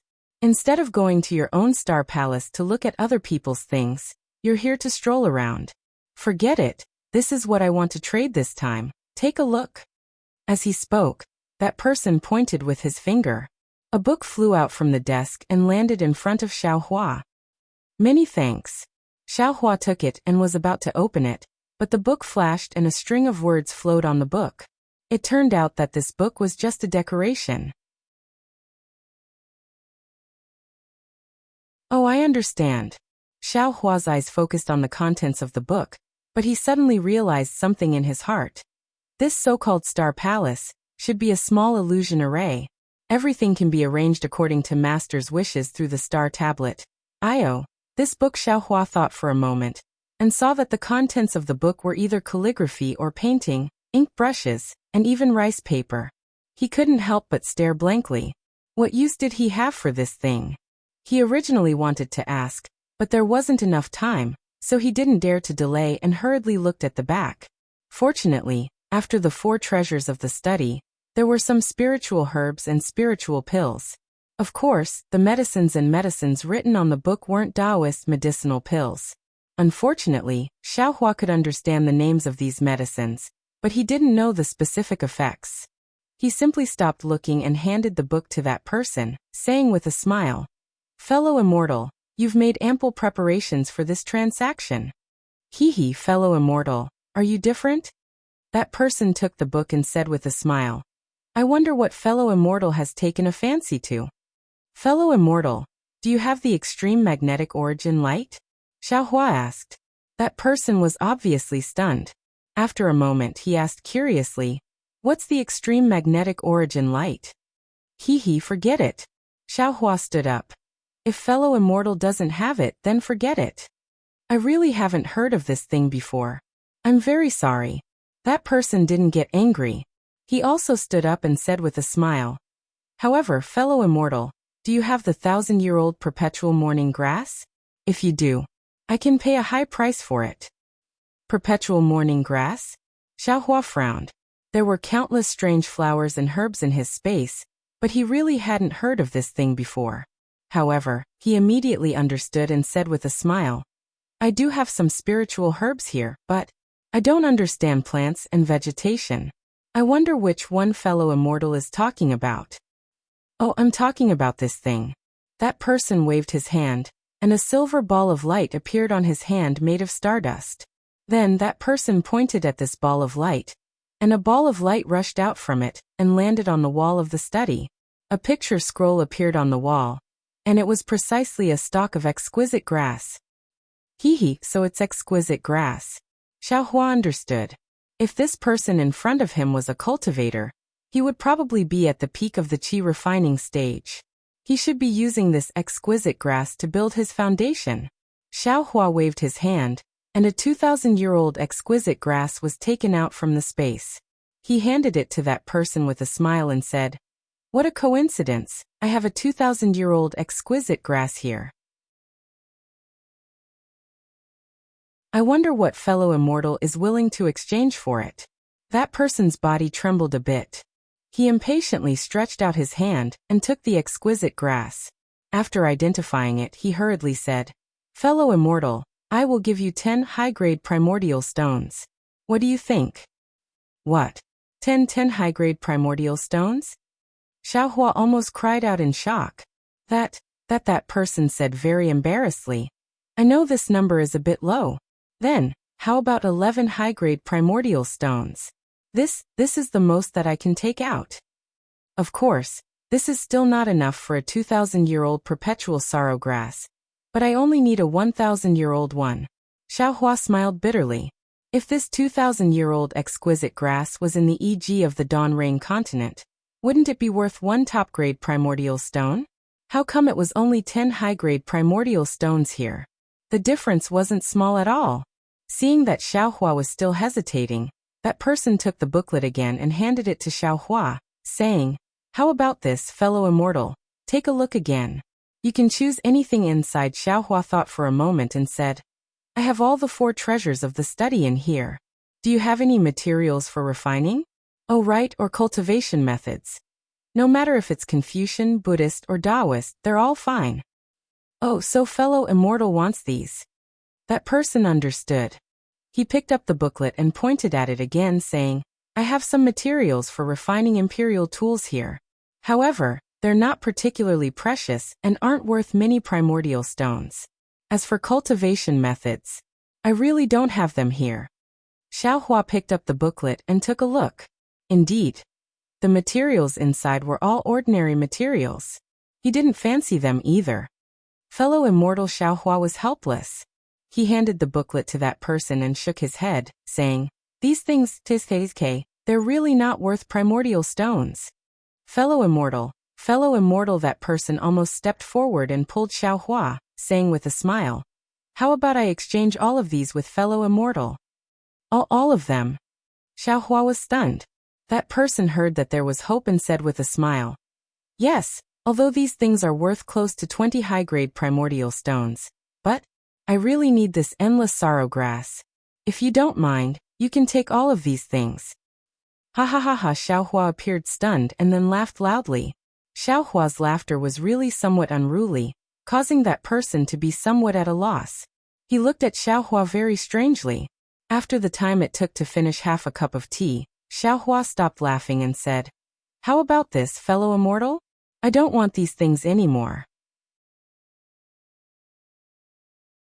Why don't you see if there are any other strange things? If it's possible. I don't want these things anymore." Strange things? That person was even more stunned.